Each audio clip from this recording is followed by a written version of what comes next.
ஒரு பெரிய கிராமம். அந்த கிராமத்தில் ஒரு பண்ணையார் வீடு. அதுதான் அந்த கிராமத்திலேயே பெரிய வீடு. ஒரு நாள் ஒரு திருடன் அந்த கிராமத்துக்கு வந்தான். சுற்றி பார்த்தான். அந்த பண்ணையார் வீடு கண்ணில் பட்டுது. இன்னைக்கு ராத்திரி இந்த வீட்டில் தான் நம்ம தொழிலை ஆரம்பிக்கணும் அப்படின்னு சொல்லி அவன் முடிவு பண்ணிக்கிட்டான். ஏன்னா அதுதான் அந்த கிராமத்திலே கொஞ்சம் பெரிய வீடு. அங்கே தான் அவன் எதிர்பார்க்குறது ஏதாவது கிடைக்கும் அப்படிங்கிறது அவனுடைய முடிவு. நடு ராத்திரி அவன் மெதுவாக சுவர் ஏறி குதித்து அந்த பெரிய வீட்டுக்குள்ளே புகுந்தான். அங்கே போய் பார்த்தா முக்கியமான இடங்கள்ல எல்லாம் காவலுக்கு ஆள் நின்றுக்கிட்டு இருக்கிறாங்க ராத்திரி நேரத்தில். சரி, இந்த வீட்டில் நம்மால் திருட முடியாது அப்படின்னு முடிவு பண்ணிட்டு மெதுவாக வந்த வழியிலேயே திரும்பி வந்தான். அந்த சமயத்தில் காலில் ஏதோ தட்டுப்பட்டுது. என்னது அப்படின்னு சொல்லி குனிஞ்சு பார்த்தா அங்கே ஒரு பெரிய வெங்காய மூட்டை அடுக்கி வச்சிருக்கிறாங்க. சரி, வந்ததுக்கு வெறுங்கையோடு திரும்ப வேண்டாமே அப்படின்னு சொல்லி கையில் இருந்த ஒரு பெரிய பை நிறைய அதை அள்ளி போட்டுக்கிட்டான். வெங்காயத்தை போட்டுக்கிட்டு புறப்படுற சமயத்தில் கப்புன்னு கழுத்தில் ஒரு கை வந்து விழுந்தது. ஆள் மாட்டிக்கிட்டான். அதாவது காவலாளிகள் அவனை பிடிச்சி வச்சுக்கிட்டாங்க. மறுநாள் காலையில் அந்த திருடனை பண்ணையார் முன்னாடி கொண்டுட்டு போய் நிறுத்தினாங்க.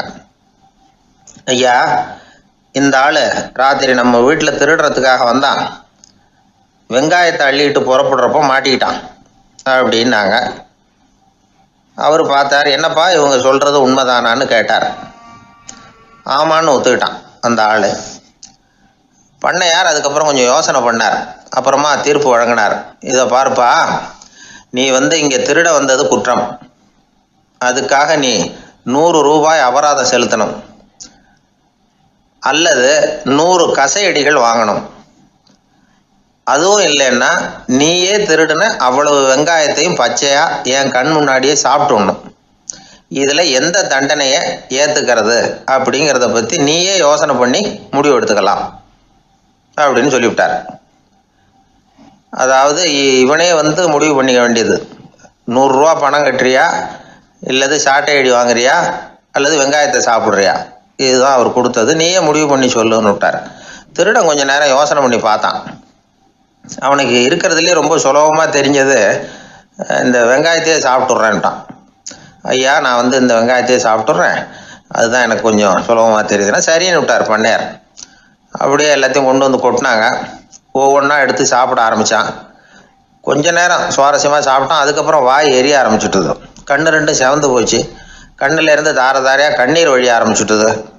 ஒரே எரிச்சல். அவனால் தாக்கு பிடிக்க முடியல. வெங்காயம் பாதி கூட தீரல. பார்த்தான், சரி இது நமக்கு சரிப்பட்டு வராது அப்படின்னு முடிவு பண்ணிட்டான். ஐயா, என்னை மன்னிச்சுக்கோங்க, இது என்னால் முடியாது போல இருக்கு, பேசாமல் எனக்கு 100 சாட்டை அடியே கொடுத்துருங்க அப்படின்னா. அவரும் சரின்னார். சாட்டை அடி விழ ஆரம்பிச்சது.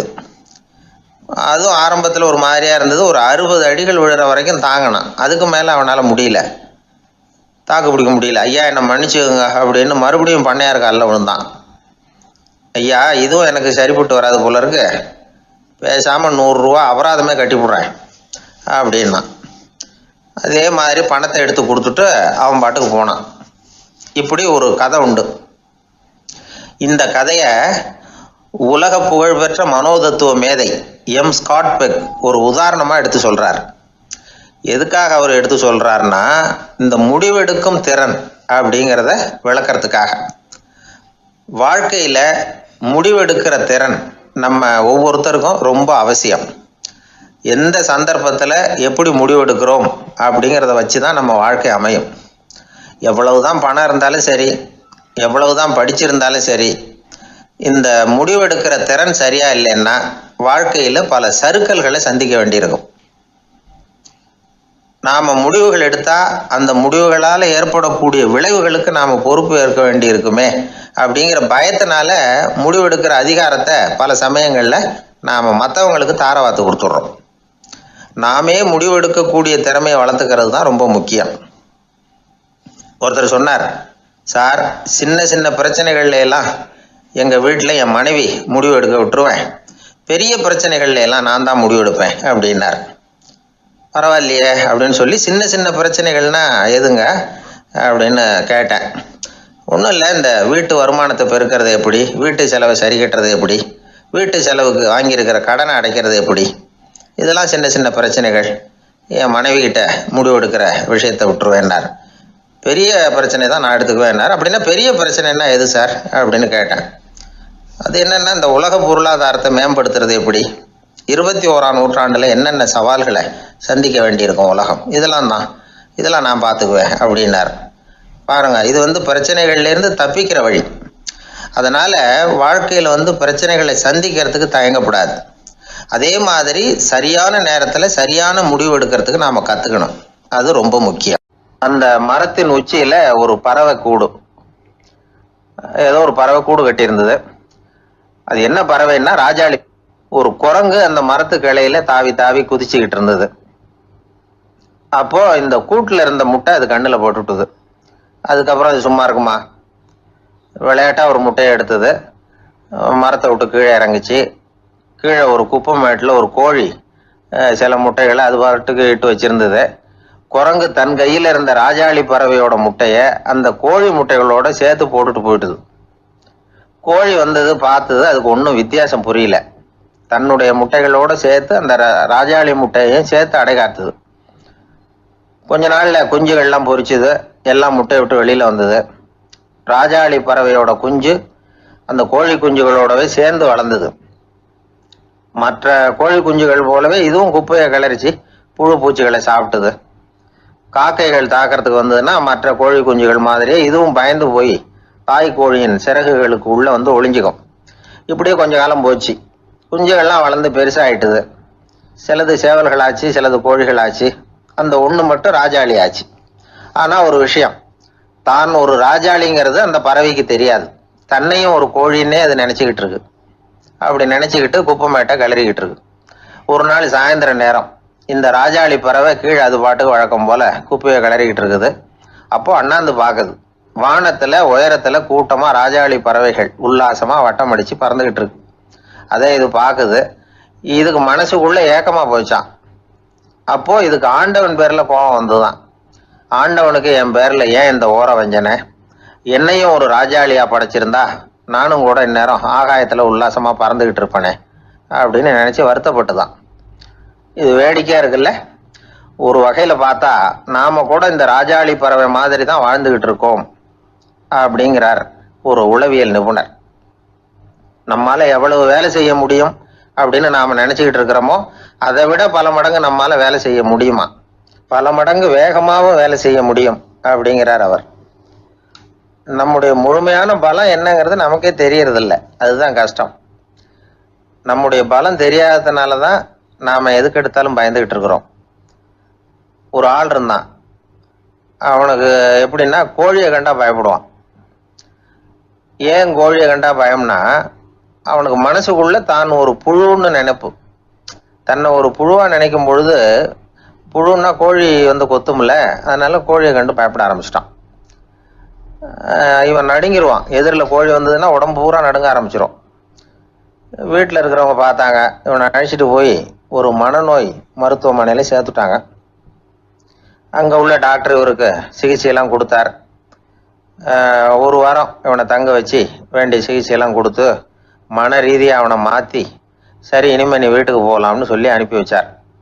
வீட்டுக்கு புறப்பட்டான். அப்போ சொன்னார், இதை பாருப்பா, நீ வீட்டுக்கு போகலாம், நேராக வீட்டுக்கு போ, நல்லா ஞாபகம் வச்சுக்கோ, இனிமே நீ ஒரு புழு கிடையாது, மனுஷன், தைரியமாக புறப்படு, போயிட்டு வா அப்படின்னு சொல்லி வழி அனுப்பி வச்சார். சரிங்க டாக்டர்னு சொல்லிவிட்டு இவன் புறப்பட்டு போனான்.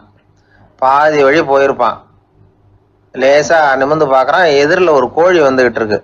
அது பாட்டுக்கு சாதாரணமாக நடந்து வந்துக்கிட்டு இருந்தது. அவ்வளவுதான், இவன் உடம்பு கிடுகிடுன்னு ஆட ஆரம்பிச்சுட்டுது. திரும்பி ஓடி வந்துட்டான். டாக்டர் கேட்டார், ஏன்ப்பா திரும்பி ஓடி வந்துட்டேன்னு. பாதி தூரம் போயிட்டேன் டாக்டர், எதிரில் ஒரு கோழி வந்துக்கிட்டு இருக்குது, அதான் பயமாக இருந்தது, வந்துட்டேன்னா.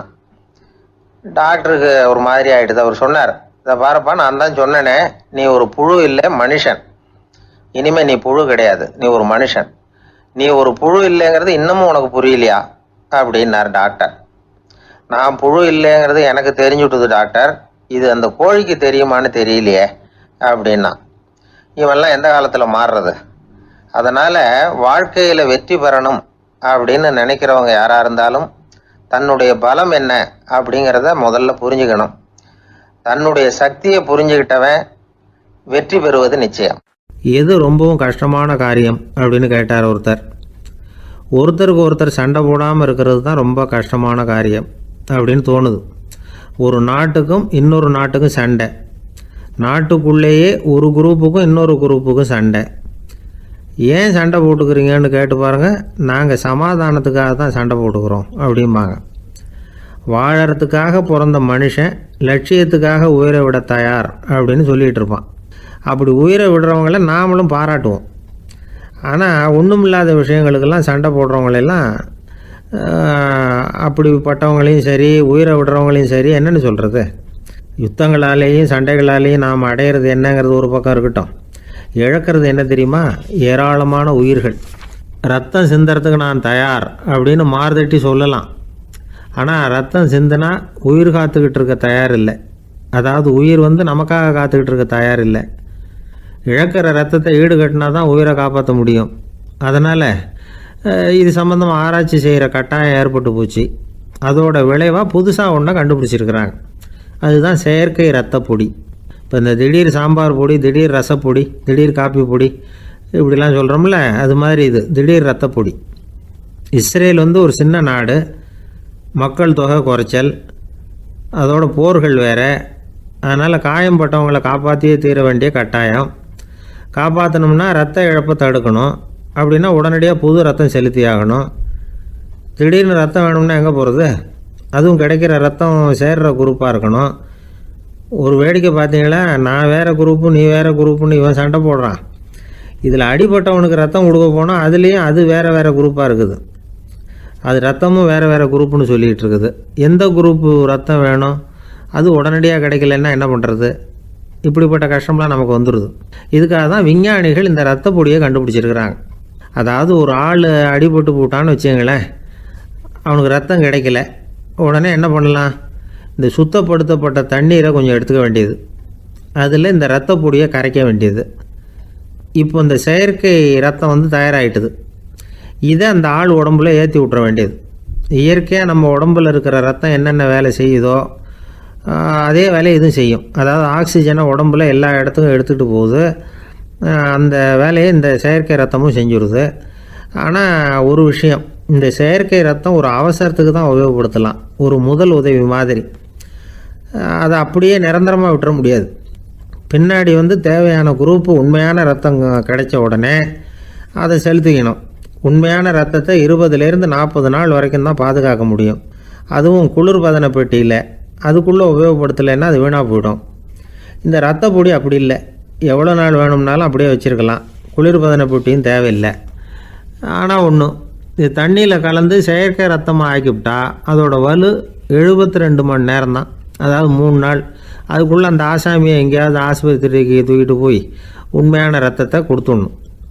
சண்டையில் அடிபடுறவங்க, சாலை விபத்தில் அடிபடுறவங்க, இவங்களுக்கெல்லாம் அவசரத்துக்கு கை கொடுத்து உதவுறது இந்த செயற்கை ரத்த பொடி. அதுக்கப்புறம் நாம் கொடுக்குற ரத்தம் தான் அவங்கள காப்பாற்றணும். இன்றைக்கி ரத்தத்தை தானமாக கொடுக்க தயாராக இருக்கிற நல்ல உள்ளங்கள் ஏராளம். எவ்வளவு ஆக்சிடெண்ட்டு, ஆப்ரேஷன், இதில் சம்மந்தப்பட்டவங்களை காப்பாற்றுறது நாம் தானமாக கொடுக்குற ரத்தம் தானே. ஒரு ஆக்சிடெண்ட்டு, ஒரு ஸ்கூட்டர் ஒரு ஆள் மேலே மோதி விட்டுது, பார்த்து வரக்கூடாதா அப்படின்னா அந்த ஆள், நீ தான் பார்த்து நடக்கணும், ஏன்னா 20 வருஷமாக நான் அந்த ஸ்கூட்டரை ஓட்டிகிட்டு இருக்கிறேன் அப்படின்னு நான் இவன். இதுக்கு அவன் சொன்னானா, நீ தான் பார்த்து ஓட்டணும், ஏன்னா 40 வருஷமாக நான் இப்படி நடந்துக்கிட்டு இருக்கிறேன் அப்படின்னு நானா. திபேத் நாட்டில் புத்த மடாலயங்கள் நிறைய உண்டு. அதுக்கு ஒரு தலைமையகமும் உண்டு. அது இந்த திபேத் தலைநகரம் லாசாவில் இருக்குது. ரொம்ப காலத்துக்கு அப்பால் அதை பற்றிலாம் நிறைய விவரங்கள் எழுதி வச்சுருக்கிறாங்க. அது இப்போவும் நமக்கு கிடைக்குது. அதாவது ரொம்ப தூரத்துக்கு அந்தாண்ட மலைகளுக்கு நடுவில் ஒரு கிளை மடாலயம். அந்த மடத்தின் தலைவருக்கு வயசாகிட்டு தான். அதனால் தலைமை பொறுப்பை வேற ஒருத்தர்கிட்ட ஒப்படைக்கலாம் அப்படின்னு முடிவு பண்ணாராம். உடனே ஒரு லாமாவை கூப்பிட்டார். அவர் மூலமாக தலைமை மடாலயத்துக்கு செய்தி அனுப்புனார், பொருத்தமான வாரிசு ஒருத்தரை அனுப்பி வைக்கும்படியாக. அந்த வாலிப லாமா புறப்பட்டார். காடு மேடெல்லாம் நடந்து போகிறார். ரொம்ப நாள் கழித்து தலைமை பீடத்தை அடைஞ்சார். தலைமை குருக்கிட்ட விவரத்தை சொன்னார். தகுதியான ஒருத்தரை அனுப்பி வச்சா அழைச்சிட்டு போகிறேன் அப்படின்னார். சரி, நாளைக்கு காலையில் நீங்கள் அவங்க எல்லாரையும் அழைச்சிட்டு போகலாம்னார் அவர். அவங்க எல்லாரையுமா? அங்கே தேவைப்படுறது ஒருத்தர் தானே அப்படின்னார் இவர். ஆமான்னார். அப்புறம் ஏன் எல்லாரையும் அழைச்சிட்டு போக சொல்கிறீங்கன்னார். அது இப்போ உனக்கு புரியாது. நான் ஒரு 100 பிக்குகளை அனுப்புகிறேன், அதாவது பிட்சுகளை. அவ்வளவு பேரையும் அங்கே வச்சு சமாளிக்க முடியாது அப்படின்னாரு இவர். இருந்தாலும் இப்போ அந்த தலைமை குரு என்ன சொன்னார்னா, அதை பற்றி கவலைப்படாத, நான் 100 பேரை அனுப்புகிறேன். அதில் 99 பேர் வழியிலேயே காணாமல் போடுவாங்க, ஒருத்தன் மட்டும்தான் வருவான். அவனும் அங்கே வந்து சேர்ந்துட்டான்னா நீ ரொம்ப கொடுத்து வச்சவன் அப்படின்னார். இவருக்கு ஒன்றும் புரியல. இருந்தாலும் மறுநாள் அந்த வாலிப லாமா 100 பேரை அழைச்சிக்கிட்டு புறப்பட்டார். போகிற வழியிலேயே பல பேர் அங்கங்கே பிச்சுக்கிட்டு போயிட்டாங்க. அவர் சொன்னது மாதிரியே. வழியில் அவங்க ஊர்கள் இருந்தது தான் காரணம். அப்பா அம்மாவை பார்த்துட்டு வரேன் அப்படின்னு கொஞ்சம் பேர் போனாங்க. சொந்த பந்தத்தை பார்த்துட்டு வரேன் அப்படின்னு கொஞ்சம் பேர். ஒரு வாரம் ஆச்சு. இப்போ மிஞ்சினது 10 பேர் தான். வழியில் ஒரு நகரம். அங்கே சில பிட்சுக்கள் வந்து சந்தித்தாங்க. எங்கள் மடத்து தலைவர் இறந்துட்டார், உங்களில் யாராவது ஒருத்தர் எங்களுக்கு தலைவராக முடியுமா அப்படின்னு கேட்டாங்க. 10 பேரும் தயார். அதில் ஒருத்தரை அழைச்சிக்கிட்டு அவங்க போயிட்டாங்க. இன்னொரு ஊரில் சில பேர் வந்தாங்க, வழி மறிச்சாங்க. நில்லுங்க, எங்கள் மன்னர் மகளுக்கு திருமணம், அதை நடத்தி வைக்க 3 லாமாக்கள் தேவை அப்படின்னாங்க. இப்படி கொஞ்சம் கொஞ்சமாக எல்லாரும் காலி. கடைசியில் 2 பேரும் மிஞ்சினாங்க. அங்கே ஒரு இளம்பெண் எதிரில் வந்தா. எங்கள் அப்பா வேட்டைக்கு போயிருக்கிறாரு, இன்னும் திரும்பி வரல. வீட்டில் வேறு யாரும் இல்லை, தனியாக இருக்க பயமாக இருக்குது, யாராவது ஒருத்தர் எனக்கு துணையாக இருக்கணும் அப்படின்னு கேட்டுக்கிட்டா. எங்கள் 2 பேரில் நீயே ஒருத்தரை தேர்ந்தெடுத்துக்கோ, இல்லைன்னா எங்களுக்குள்ளே சண்டை வந்துடும் அப்படின்னாங்க. இப்போ மிஞ்சினவர் ஒருத்தர். அவருக்கும் ஒரு சோதனை வந்தது. ஒரு தர்க்கவாதி எதிரில் வந்தான். உன்னோட வாதம் பண்ணணும்னா. இவனோட வாதம் பண்ணுறேன், அது முடிய ரொம்ப காலம் ஆகலாம். தர்க்கத்தில் நான் ஜெயிச்சா அங்கே வரேன், இல்லைன்னா இவருடைய சீடனை ஆயிடுவேன் அப்படின்னார் அவர்.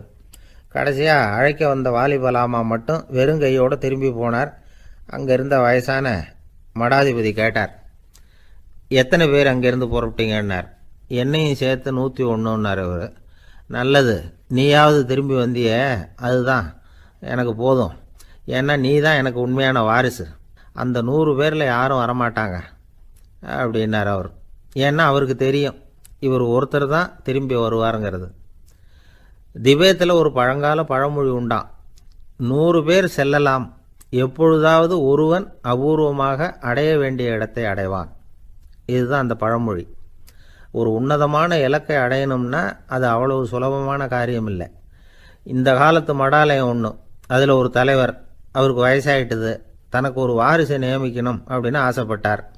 ரொம்ப கஷ்டப்பட்டு ஒருத்தரை பிடிச்சார். தனக்கு வாரிசாக நியமிச்சுட்டு அவர் சமாதி ஆகிட்டார். புதுசாக பொறுப்பேற்றுக்கிட்டவர் அப்படியே உட்காந்துருந்தார். அவரை தேடிட்டு பத்திரிகை நிருபர்கள்லாம் வந்தாங்க, கேட்டாங்க. அவர் உங்கள் பொறுப்பில் அவர் பெரியவர் விட்டுட்டு போன இது எவ்வளவு சுமாராக தேரும், எவ்வளவு விட்டுட்டு போனார் அப்படின்னு கேட்டிருக்கிறாங்க. அது என்ன ஒரு 50 லட்சம் இருக்கும் அப்படின்னாராம். அவ்வளவும் பணமா அப்படின்னு கேட்டிருக்காங்க. இல்லைங்க, கடன் அப்படின்னாராம் இவர். காலை நேரம், கடற்கரை ஓரம், காலை வீசிக்கிட்டு கையை வீசிக்கிட்டு ஏதோ சண்டைக்கு போகிற சிப்பாய் மாதிரி எல்லாரும் நடந்து போயிட்டுருக்கிறாங்க. நடைப்பயிற்சி. அதில் நமக்கு தெரிஞ்ச ஒருத்தர் எதிரில் வந்தார் ரொம்ப வேகமாக. என்ன சார் வாக்கிங்க அப்படின்னு கேட்டோம். அவரால் ஆமாம்னு பதில் சொல்ல முடியல, அவ்வளவு கஷ்டம். மூச்சு விடுறதுக்கே வாயை திறந்து மூடிட்டு இருக்கிறார். எங்கே பேசுறது? கொஞ்சம் நின்று நிதானித்து மூச்சு விட்டுட்டு அதுக்கப்புறம் சொன்னார் ஆமாம் அப்படின்னு. என்ன சார் இவ்வளவு வேகம்னோ?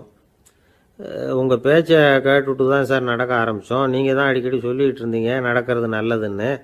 அன்னையிலேருந்து ஆரம்பிச்சுட்டேன், ஆனால் ரொம்ப கஷ்டமாக இருக்குது சார். இப்போ பாருங்கள், உங்கள்கிட்ட சுலபமாக பேசக்கூட முடியல, மூச்சு வாங்குது, உடம்பு கூட வலிக்கிறது மாதிரி இருக்குது அப்படின்னு அவர் பாட்டுக்கு பேச ஆரம்பிச்சிட்டார். உங்களை யார் சார் இவ்வளவு வேகமாக நடக்க சொன்னது? வேகத்தை குறைங்க, மெதுவாக நடங்க அப்படின்னோம். நீங்கள் நடக்கிறதுனால என்னென்ன சௌகரியம்னு அன்னைக்கு சொன்னீங்களே தவிர சௌகரியமாக நடக்கிறது எப்படின்னு சொல்லலையே அப்படின்னார் அவர். இன்னமும் லேசாக மூச்சு வாங்கிக்கிட்டே சொன்னால் கூட இவர் சொல்கிறதுலேயும் ஒரு நியாயம் இருக்குது.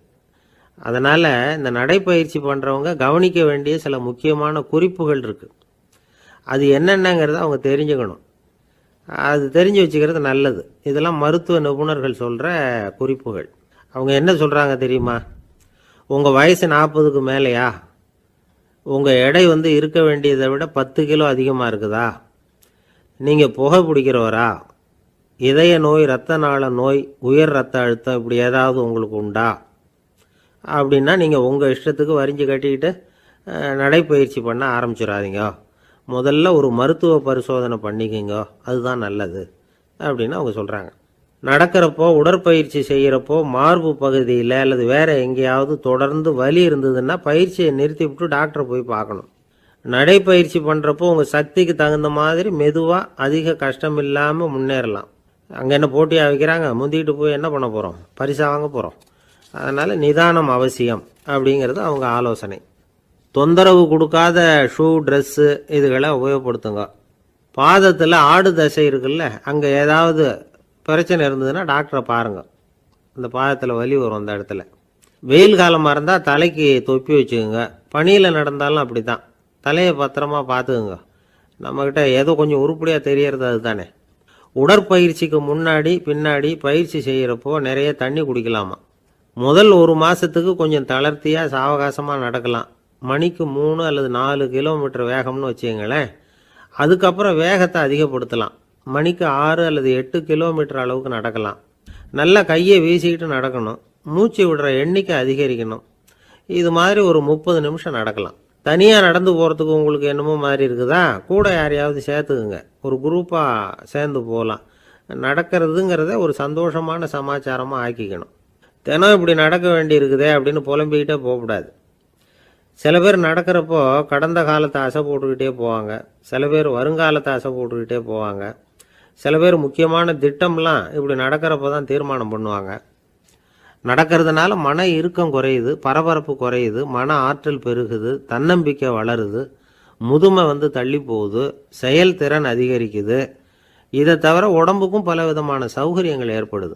அதனால் இது வரைக்கும் நடக்க ஆரம்பிக்காதவங்க இனிமே இந்த குறிப்புகளை கவனத்தில் வச்சுக்கிட்டு நடக்க ஆரம்பிச்சுடலாம். சார்லஸ் லேம்ப் அப்படின்னு ஆங்கில இலக்கிய மேதை ஒருத்தர், அவர் ஒரு தரம் உடம்பு சரியில்லைன்னு டாக்டர்கிட்ட போனாராம். டாக்டர் அவரை பார்த்துட்டு, நீங்கள் தினமும் காலையில் வெறும் வயத்தில் நடக்கணும் அப்படின்னாராம். வெறும் வயத்தில் நடக்கிறதுக்கு நான் தயார், ஆனால் வயிறு கிடைக்கணுமே சார். யார் வயத்து மேலே நடக்கிறது டாக்டர் அப்படின்னு கேட்டாராம் இவர்.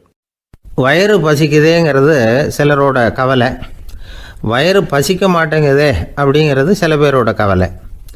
2 விதமான கவலைக்கும் வயிறு தான் காரணமாக இருக்குது. வயிறு பசிச்சதுன்னா அது இயற்கை, வயிறு பசிக்கலைன்னா அது வியாதி. ஆனால் பசியையும் நாம் பசிப்பிணி அப்படின்னு தான் சொல்லுவோம். என்ன காரணம்? வியாதியை போக்க வேண்டியது எவ்வளவு முக்கியமோ அதை விட முக்கியம் பசியை போக்க வேண்டியது. ஒரு சமுதாயத்தில் பசிப்பிணியே இருக்கக்கூடாது, அதுதான் நல்ல சமுதாயம். பசியை போக்கணும்னா சாப்பாடு போடணும், பசியின்மையை போக்கணும்னா வைத்தியம்தான் பண்ணணும். இது சம்பந்தமாக எவ்வளவோ ஆராய்ச்சிகள் நடக்குது, நிறைய மருந்து கண்டுபிடிச்சிருக்கிறாங்க. நம்ம உடம்புல பசியை தூண்டக்கூடிய பகுதி எது, இதை முதல்ல தெரிஞ்சுக்கணும் இல்லையா? நாம் சாப்பிட்ற ஆகாரம் செரிக்கிறதுக்கு எது காரணம் தெரியுமா? நம்ம மூளையோட பின்பகுதி தான் அதுக்கு காரணமாக இருக்குதாம். மூளையின் பின்பகுதியில் நரம்பு செல்களால் ஆன 2 வகையான ஆரக்சின்கள் தான் பசியை உண்டாகுது அப்படின்னு கண்டுபிடிச்சிருக்கிறாங்க. 2 ஆய்வாளர்கள் இதை கண்டுபிடிச்சிருக்காங்க.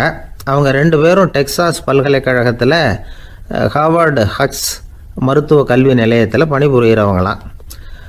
உண்பது தேவைங்கிறது உணரப்படும் போது மூளையின் அந்த குறிப்பிட்ட பகுதி ஆரக்சின் அப்படிங்கிற ஹார்மோன்களை சுரக்கும்.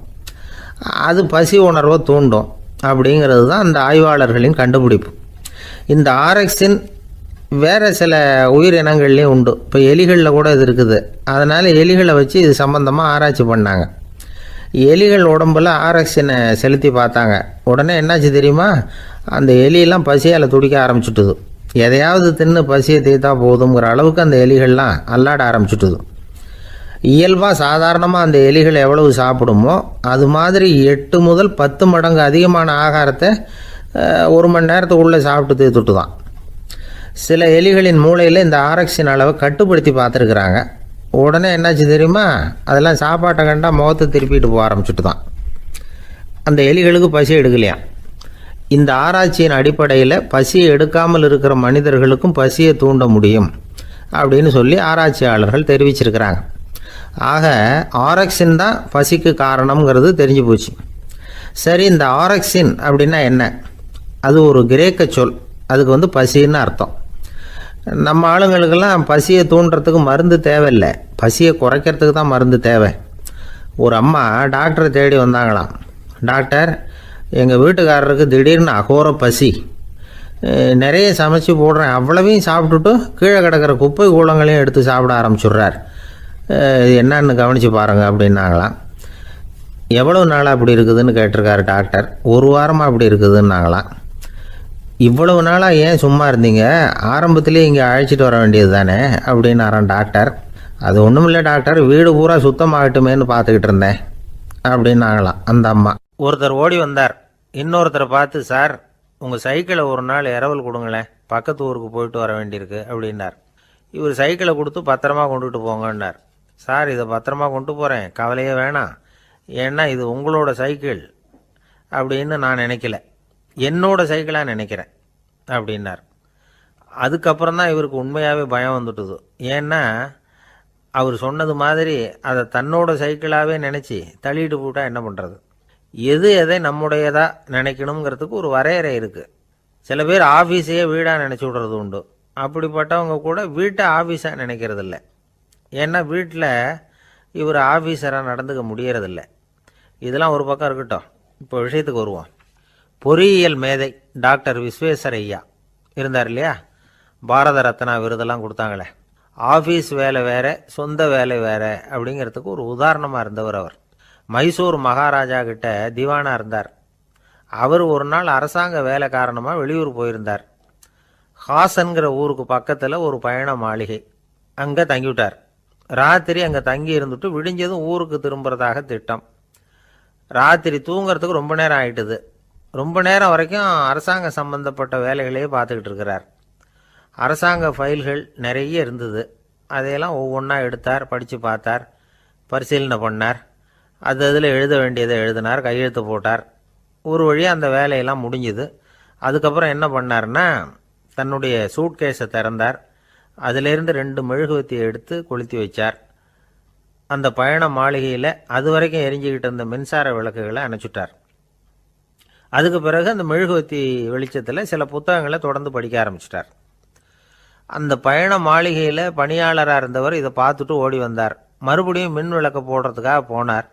விஸ்வேஸ்வரய்யா அதை பார்த்துட்டு போட வேணாம்ட்டாராம். இது வரைக்கும் நான் அரசாங்க அலுவல்களை கவனிச்சுக்கிட்டு இருந்தேன், அதனால் மின் விளக்குகள் அப்போ எரிஞ்சதில் தப்பு இல்லை. இப்போ நான் புத்தகம் படிச்சுக்கிட்டு இருக்கேன், இது என்னுடைய சொந்த வேலை, இங்கே இருக்கிற மின் விளக்கு அதுக்காக ஏன் எரியணும் அப்படின்னு கேட்டாராம். இப்போ இருக்கிற சில அரசு பணியாளர்கள்கிட்ட இந்த சம்பவத்தை பேச்சோட பேச்சாக சொல்லி பார்த்தேன். அவங்களால இதை ஜீரணிக்கவே முடியல. நேர்மை தேவைதான் சார், அதுக்காக அவ்வளவு தூரத்துக்கு அது தேவையா அப்படிங்கிறாங்க. விஸ்வேஸ்வரய்யா அப்படி பண்ணினது தான் ஒரு நேர்மையாளர் அப்படின்னு இந்த உலகத்துக்கு நிரூபிக்கணுங்கிறதுக்காக இல்லை. தான் அப்படி நடந்து காட்டினா தன்னை சுற்றி இருக்கிறவங்களும் அதை கேள்விப்படுறவங்களும் முடிஞ்ச அளவுக்கு பொது வாழ்க்கையில் அரசு பணியில் நேர்மையை கடைபிடிக்க முயற்சி பண்ணலாமே அப்படிங்கிறதுக்காகத்தான். இப்போவும் சில பேர் இருக்கிறாங்க, இவங்க ஆஃபீஸ் வேறு வீடு வேறேன்னு நினைக்கிறதில்ல, அவ்வளோ உரிமை.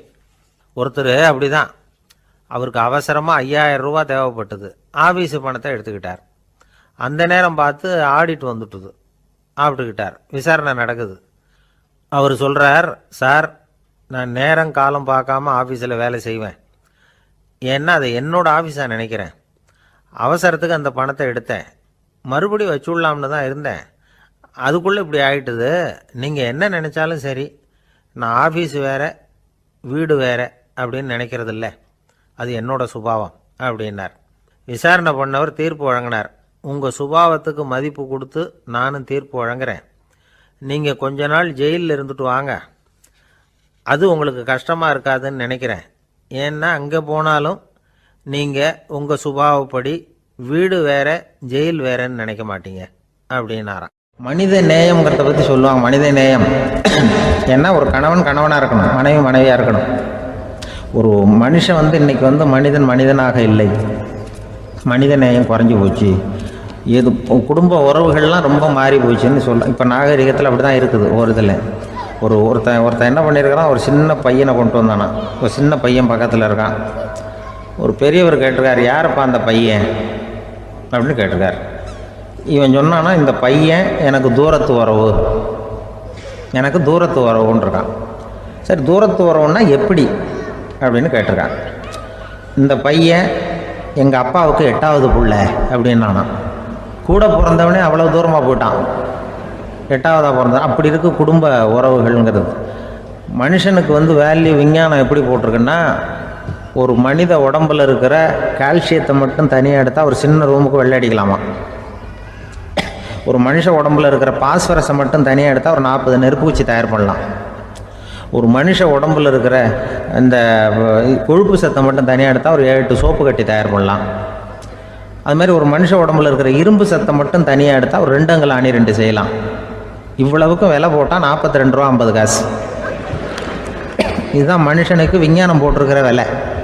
அது எப்போ அது ஒசரும்னா, அவன் மனுஷனாக இருக்கிற வரைக்கும் இருக்கிறப்ப தான். அதுவும் செத்து போனால் அதுவும் கிடையாது, செத்து போனால் அதுவும் குறைஞ்சிரும். மிருகங்களுக்கெல்லாம் அப்படி இல்லை, செத்ததுக்கு அப்புறம் விலை கூடும். அங்கெல்லாம் எல்லா ஊர்லேயும் பார்த்திங்கன்னா உயிர் கோழி 50 ரூபா, உரிச்ச கோழி 60 ரூபான்னு போட்டிருக்கோம். செத்ததுக்கு அப்புறம் 10 ரூபா அதிகம். மனுஷன் நீ உயிர் மனுஷன் 42 ரூபா 50 காசு, செத்ததுக்கு அப்புறம் 52 ரூபான்னா நீயே வச்சுக்கிடாது, எனக்கு எதுக்குன்ட்டு போட்டு. அவன் எப்போ அவனுக்கு வேல்யூ கூடும்னா, மனிதனாக வாழும்பொழுது தான் வேல்யூ கூடும். குடும்பத்தில் அந்த பாசத்தோடு வாழணும்னு கடவுள்கிட்ட கேட்டு சொன்னாங்களே, அதுதான். இந்த சமூகங்கிறதும் ஒரு பெரிய குடும்பம்தான். அதனால தான் இந்த நாட்டுக்கு உள்ள பெருமையை எல்லாரும் ஒற்றுமையாக இருந்தால் எதையும் சாதிக்கலாம்ங்கிறது தான் இந்த நாட்டுக்கு உள்ள பெருமை. அப்படி நிரூபித்தோம். அதனால் சமூகங்கிறதும் ஒரு குடும்பம் மாதிரி இருக்கிறது தான் பெருசு. இப்போ சில இதெல்லாம் இப்போ ஜாதி மத வேறுபாடெல்லாம் நம்முடைய முன்னேற்றத்தை தடுக்கும். விலங்குகள் நம்மளோட மேலானது. அதான் ஒரு ஊரில் ஒரு சிவன் கோயில் இருந்து தான். சிவன் கோயிலில் அந்த புறாவெல்லாம் வளர்ந்துக்கிட்டு இருந்திருக்கு. அந்த மாடத்தில், சிவன் கோயில் மாடத்தில் புறாவெல்லாம் குடியிருந்திருக்கு. உடனே அதுக்கு கும்பாபிஷேகம் பண்ணுறதுக்காக ஊரில் திட்டம் போட்டாங்க. சிவன் கோயிலுக்கு வெள்ளடிக்க ஆரம்பித்தாங்க. வர்ணம் பூச ஆரம்பித்ததும் அதுக்கு சாரம் கட்டுவாங்கல்ல, அந்த குச்சியெல்லாம் வச்சு சாரம் கட்டுவாங்க. உடனே இந்த புறாவெல்லாம் என்ன பண்ணிச்சான், இனிமேல் நம்ம இங்கே வெள்ளை அடிக்கிறாங்க, கும்பாபிஷேகம் வருது, நம்ம இங்கே குடியிருக்க முடியாது, எதிர்த்தாப்புல எங்கே போகலான்னு பார்த்துருக்கு. இந்த உயரம் கோபுரத்தில் இருந்த புறாவெல்லாம் எதிர்த்தாப்புல ஒரு மாதா கோயில் இருந்திருக்கு, சர்ச்சு. அங்கே சில மாடங்களில் புறாவெல்லாம் இருக்குது, சில மாடம் இருக்குது. உடனே நம்மளாம் அங்கே போயிடும் கொஞ்சம் காலத்துக்குன்னு எல்லாம் புறப்பட்டு இந்த மாதா கோயிலுக்கு போயிடுது. அங்கே போனால் அங்கே இருக்கிற புறாவோடு சேர்ந்து இதுவும் குடியிருந்துட்டுருக்கு. கொஞ்ச நாள் என்னாச்சு, அங்கே கிறிஸ்மஸ் வந்துட்டுது. கிறிஸ்மஸ் வந்ததும் சரி, இங்கேயும் வெள்ளடிக்க ஆரம்பிக்கிறாங்க. நம்ம மறுபடியும் எங்கடா போகிறதுன்னு பார்த்தா, அங்கே இருக்கிற புறாவோட சேர்ந்து இதுவும் சேர்ந்து நேராக ஒரு பள்ளிவாசல் இருந்தது. எதுக்கு அங்கே இருக்கிற மாடத்தில் போய் அங்கே குடியேறிட்டுது எல்லாம். அங்கே போனால் அங்கே ரமலான் மாதம் ரம்ஜானுக்காக அதையும் புதுப்பிக்க ஆரம்பித்தாங்க. இது என்ன பண்ணுறதுன்னு சொல்லி இந்த 3 செட்டு புறாவும் சேர்ந்து என்ன பண்ணிச்சு, எங்கே போகலான்னு பார்த்தா மறுபடியும் அதுக்குள்ளே இந்த சிவன் கோயிலில் கும்பாபிஷேகம் முடிஞ்சிருக்கு. அங்கே போடுவோம் எல்லாருன்னு சொல்லி எல்லா புறாவும் அந்த சிவன் கோயிலுக்கு வந்துட்டுது. அங்கே போய் மாடத்தில் அதை குடியிருந்துட்டுது. அப்போ திடீர்னு ஒரு நாள் பார்த்தா ஒரே கலவரம் பூமியில் எல்லாம் ஒருத்தன் அருவாளை தூக்கிட்டு நிற்கிறான், குச்சி எடுத்து ஒருத்தனை சுட்டுக்கிறான். ஒரே கலவரம், சத்தம், ஒரே மத கலவரம் வந்துட்டுது ஊரில். அப்போது புறாவெல்லாம் மாடத்தில் இருந்துக்கிட்டு ஒரு குஞ்சு புறா அவங்க அம்மாட்ட கேட்டு தான், இது என்ன, இந்த மனுஷனுக்கு என்னாச்சு, அவன் கத்தியை தூக்கிட்டு நிற்கிறானே அப்படின்னு கேட்டு தான். ஒரு குஞ்சு புறா அவங்க அம்மாட்ட கேட்டு தான், அம்மா புறா. இப்போ அம்மா அந்த புறா சொல்லித்தான், மனுஷனுக்கு இப்போ மதம் பிடிச்சிருக்கு, அதான் கத்தியை தூக்கிட்டு நிற்கிறான் அப்படின்ருக்கு. இப்போ நமக்கெல்லாம் பிடிக்கலையே அப்படின்னு தான். அப்போ அந்த புறா சொல்லித்தான், அந்த பாருமா, நாம் இந்த சிவன் கோயிலில் இருந்தாலும் நமக்கு புறான்னு தான் பேர், இந்த மாதா கோயிலுக்கு போனாலும் நமக்கு புறான்னு தான் பேர், பள்ளிவாசலுக்கு போனாலும் நமக்கு புறான்னு தான் பேர். அந்த மனுஷன் அப்படி இல்லை. அவன் இங்கே இருக்கிற வரைக்கும் இந்துன்னு சொல்லுவான், அங்கே மாதா கோயில் இருந்தான்னா கிறிஸ்தவன்னு சொல்லுவான், பள்ளிவாசலில் இருந்தான்னா முஸ்லீம்னு சொல்லுவான். அப்போ குஞ்சு புறா அது என்ன இப்படி பண்ணுறாங்க மனுஷங்க, இப்போ அவங்கள விட நம்ம வசதி போல் இருக்க, நம்ம தேவலாம் போல் இருக்க அப்படின்னு தான் அந்த குஞ்சு புறா. அப்போ அந்த தாய் புறா சொல்லித்தான், உண்மைதான், அதனால தான் நம்ம மேலான இடத்துல இருக்கிறோம், அவன் கீழே நிற்கிறான் இன்னமும் அப்படின்னு சொல்லித்தான். அளவுக்கு மிஞ்சினால் அமிர்தமும் நஞ்சு அப்படின்னு சொல்லுவாங்க. அது உண்மைதான். ஒருத்தருக்கு அளவுக்கு மீறிய புகழ் வந்துட்டுதுன்னு வச்சுங்க, அது கூட ஆபத்தாக போயிடுறது உண்டு. பழங்காலத்துல எல்லாம் கிரேக்க தேசத்தில் ஒரு பழக்கம் உண்டாம். அதாவது யாராவது ஒருத்தரை நாடு கடத்தணும்னா அதுக்கு ஒரு வழி உண்டு. அதாவது ஒருத்தர் நாடு கடத்தணும்னு மக்கள் விரும்புகிறாங்கன்னு வச்சுங்களேன், அவர் பேரை ஒரு மண்பாண்ட ஓட்டுச்சில்லில் எழுதி அதை ஒரு குறிப்பிட்ட பொது இடத்துல போட்டுற வேண்டியது, அவ்வளவுதான். இது மாதிரி பல பேர் போட்டுக்கிட்டே இருப்பாங்க, எல்லாம் அப்படியே குவிஞ்சு போயிடும். அந்த ஓட்டாஞ்சில்லு குவியலில் யாருடைய பேர் அதிகமாக இருக்குதோ அந்த நபரை ஒரு 10 ஆண்டுகள் நாடு கடத்தி விடுவாங்க. இது அந்த ஊர் வழக்கமாக. ஒரு நாள் அந்த குவியலுக்கு பக்கத்தில் ஒரு ஆள் நின்றுக்கிட்டு இருக்கிறான். அவன் கையில் ஒரு ஓட்டாஞ்சில்லு வச்சிருக்கிறான். அதில் யாரோட பேரையோ எழுதணும், எழுதி அந்த இடத்துல போடணுங்கிறது அவன் ஆசை. ஆனால் அவன் படிக்காதவன், அதனால் எழுத தெரியல. யாராவது அந்த வழியாக வர்றாங்களான்னு பார்த்துக்கிட்டே நின்றுக்கிட்டு இருந்தான். ஒரு பெரியவர் வந்துக்கிட்டு இருந்தார். அவர்கிட்ட ஓடினான். கையில் இருந்த மண்பாண்ட சில்லை கொடுத்தான். ஐயா, இதில் ஒரு பேர் எழுதி கொடுங்களேன்னா அந்த பெரியவர் அதை வாங்கி கையில் வச்சுக்கிட்டு, என்ன பேர் எழுதணும் சொல்லு அப்படின்னா இவன் சொன்னான், அரிஸ்டைடிஸ் அப்படின்னு எழுதுங்க அப்படின்னா. இதை கேட்டதும் அந்த பெரியவருக்கு அதிர்ச்சி. ஏன்னா அவர் தான் அரிஸ்டைடிஸ், தத்துவ மேதை அரிஸ்டைடிஸ் அவர். இருந்தாலும் நான் தான் அதுங்கிறத காட்டிக்காம அந்த ஆளுகிட்ட கேட்டார். அது சரிப்பா, அரிஸ்டைடிஸ்ங்கிற பேரை எழுத சொல்ற, அவர் உனக்கு என்ன கெடுதல் பண்ணார், அவர் பேரை இதில் எழுத சொல்றியே அப்படின்னு கேட்டிருக்கார். அதுக்கு இவன் சொன்னானா, அவர் எனக்கு எந்த கெடுதலும் பண்ணல, அவரை நான் பார்த்தது கூட இல்லை அப்படின்னு இருக்கான். அப்புறம் எதுக்காக அவரை நாடு கடத்தணும்னு நீ ஆசைப்படுற அப்படின்னு கேட்டிருக்கார். இப்போ அந்த ஆள் சொல்கிறான், அரிஸ்டைடஸை பற்றி எல்லாரும் பேசுகிறாங்க, அவர் ரொம்ப நல்லவர், அவர் ஒரு பெரிய அறிவாளிங்கிறாங்க, அவர் ஒரு பெரிய வள்ளல், பேரறிஞர், இப்படி எல்லாரும் சொல்கிறத கேட்டு கேட்டு எனக்கு ரொம்ப அலுத்து போயிட்டுது, அதனால தான் வெறுப்பாயிட்டேன் அப்படின்னு நானும். இதிலேருந்து என்ன தெரியுது, நாம் நல்லவனாக இருக்கிறதுல ஒன்றும் இடைஞ்சல் இல்லை. ஆனால் நம்மளை நல்லவன் நல்லவன் எல்லாரும் சொல்ல ஆரம்பிச்சிட்டாங்கன்னு வச்சுக்கோங்க, அப்போ இடைஞ்சல் ஆரம்பம்னு அர்த்தம். எதுவுமே அளவுக்கு மிஞ்சி போகாமல் பார்த்துக்க வேண்டியது ரொம்ப அவசியம். அளவுக்கு அதிகமாக ஆசைப்படாதவங்களில் ஆப்ரஹாம் லிங்கனும் ஒருத்தரான். அவர் ஒரு தடவை தன்னுடைய நண்பர்கள்கிட்ட பேசிக்கிட்டு இருந்தாராம். ஒருத்தர் கேட்டிருக்கார், ஒரு மனுஷனுக்கு கால்கள் எவ்வளோ உயரம் இருக்கணும் அப்படின்னு கேட்டாராம். இதுக்கு ஆப்ரஹாம் லிங்கன் சொன்னாராம், அது என்ன, இடுப்புலேருந்து தரையை தொடுற அளவுக்கு உயரம் இருந்தால் போதும் அப்படின்னாராம். எனக்கு ஒரு உதவி செய்யணும் அப்படின்னு நம்மளை பார்த்து ஒருத்தர் கேட்குறாருன்னு வச்சுங்களேன், உடனே நாம் அவரை பார்த்து என்ன உதவின்னு கேட்போம். இதுதான் சராசரி மனிதர்களின் இயல்பு. ஆனால் ஒருத்தர் எனக்கு ஒரு உதவி செய்யணும் அப்படின்னு கேட்ட உடனே என்ன உதவின்னு கூட கேட்காம சரி செய்கிறேன் அப்படின்னு ஒத்துக்கிறது இருக்கு பாருங்கள், அது கொஞ்சம் அபூர்வம். அந்த காலத்தில் ஒருத்தர் இருந்தார். அவர் எப்படி தெரியுமா, உதவி கேட்குறவங்க நல்லவங்களா கெட்டவங்களா அப்படின்னு கூட பார்க்கல, தனக்கு நன்மையா தீமையா அப்படின்னு கூட பார்க்கல, உதவி செய்கிறேன்னு புறப்பட்டுட்டார். அவர் யார் தெரியுமா, அவர் தான் நல சக்கரவர்த்தி. அவர் மாதிரி நாம் உதவி கேட்குறவங்களுக்கு உடனே உதவி செய்கிறதுக்கு தயாராக இருக்கணும் அப்படின்னு சொன்னார் ஒரு ஆன்மீக பேச்சாளர். நல சரித்திரத்தை அவர் சொல்லிக்கிட்டு இருந்தார். இந்திரன், அக்னி, வருணன், யமன், இவங்க 4 பேரும் நலனை பார்த்து, எங்களுக்கு நீ உதவி செய்யணும், எங்களுக்காக நீ தூது போகணும் அப்படின்னு கேட்குறாங்க.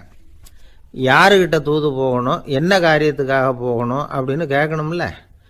நலன் அப்படி கேட்கவே இல்லை, உடனே சரின்னு ஒத்துக்கிறான்.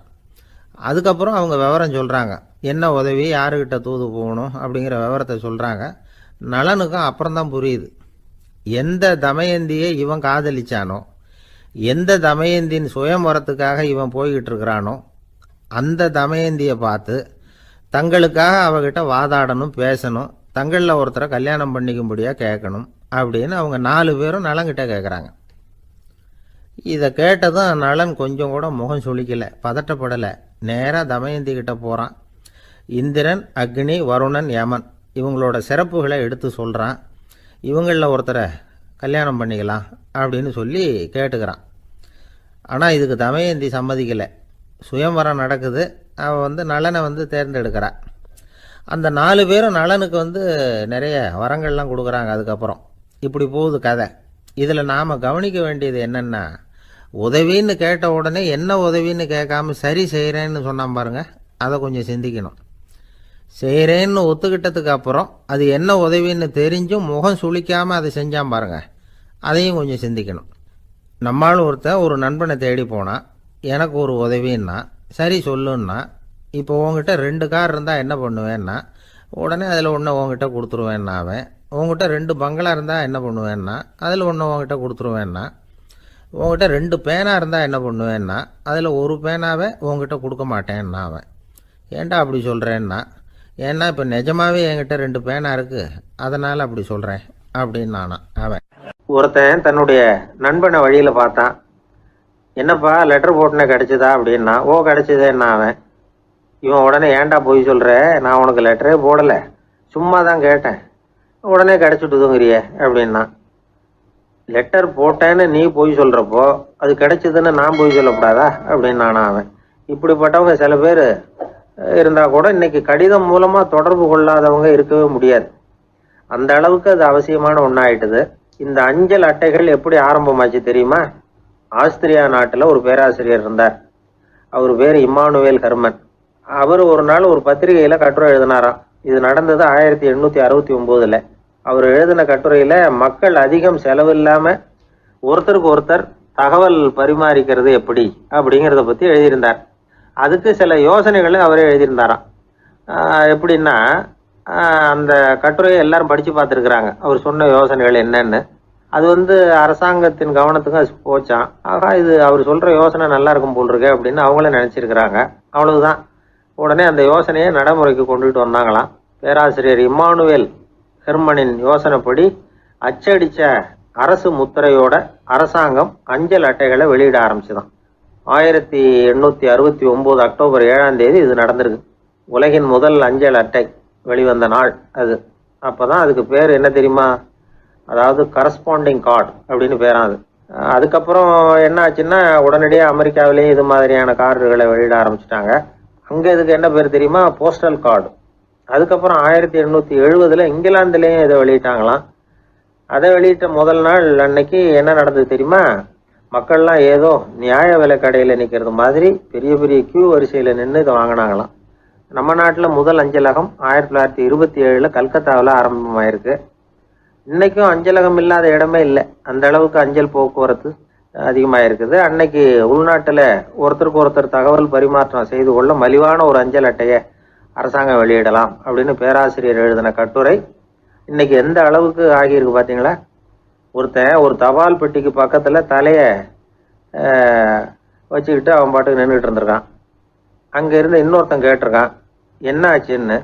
கொஞ்ச நேரத்துக்கு முன்னாடி இந்த தபால் பெட்டியில் ஒரு கார்டு எழுதி போட்டேன், விவரமெல்லாம் நல்லா தான் எழுதியிருக்கிறேன், ஆனால் அட்ரஸ் எழுத மறந்துட்டேன் அப்படின்னு நானா. உடனே அவன், அதுக்காக கவலைப்படாத, நான் போட்ட கார்டில் அட்ரஸ் எல்லாம் பின்கோடு உள்பட கரெக்டாக எழுதியிருக்கேன், ஆனால் விவரம் எழுத மறந்துட்டேன் நானா. கவலைப்படாத, கொஞ்ச நேரத்தில் தபால்காரர் வருவார், பெட்டியை திறந்ததும் நம்ம லெட்டரை கேட்டு வாங்கிக்கலாம்னா ஒருத்தன். கொஞ்ச நேரத்துக்கு முன்னாடி அவர் வந்தார், கேட்டேன், அதுக்கப்புறம் தான் மனசுக்கு ரொம்ப கஷ்டமாக போச்சு நானா. இவன் ஏண்டான்னு கேட்டிருக்கான் அவன். இது தபால் புட்டு இல்லையா. ஒரு நண்பர் யாருக்கோ ஃபோன் பண்ணிகிட்டு இருந்தார்.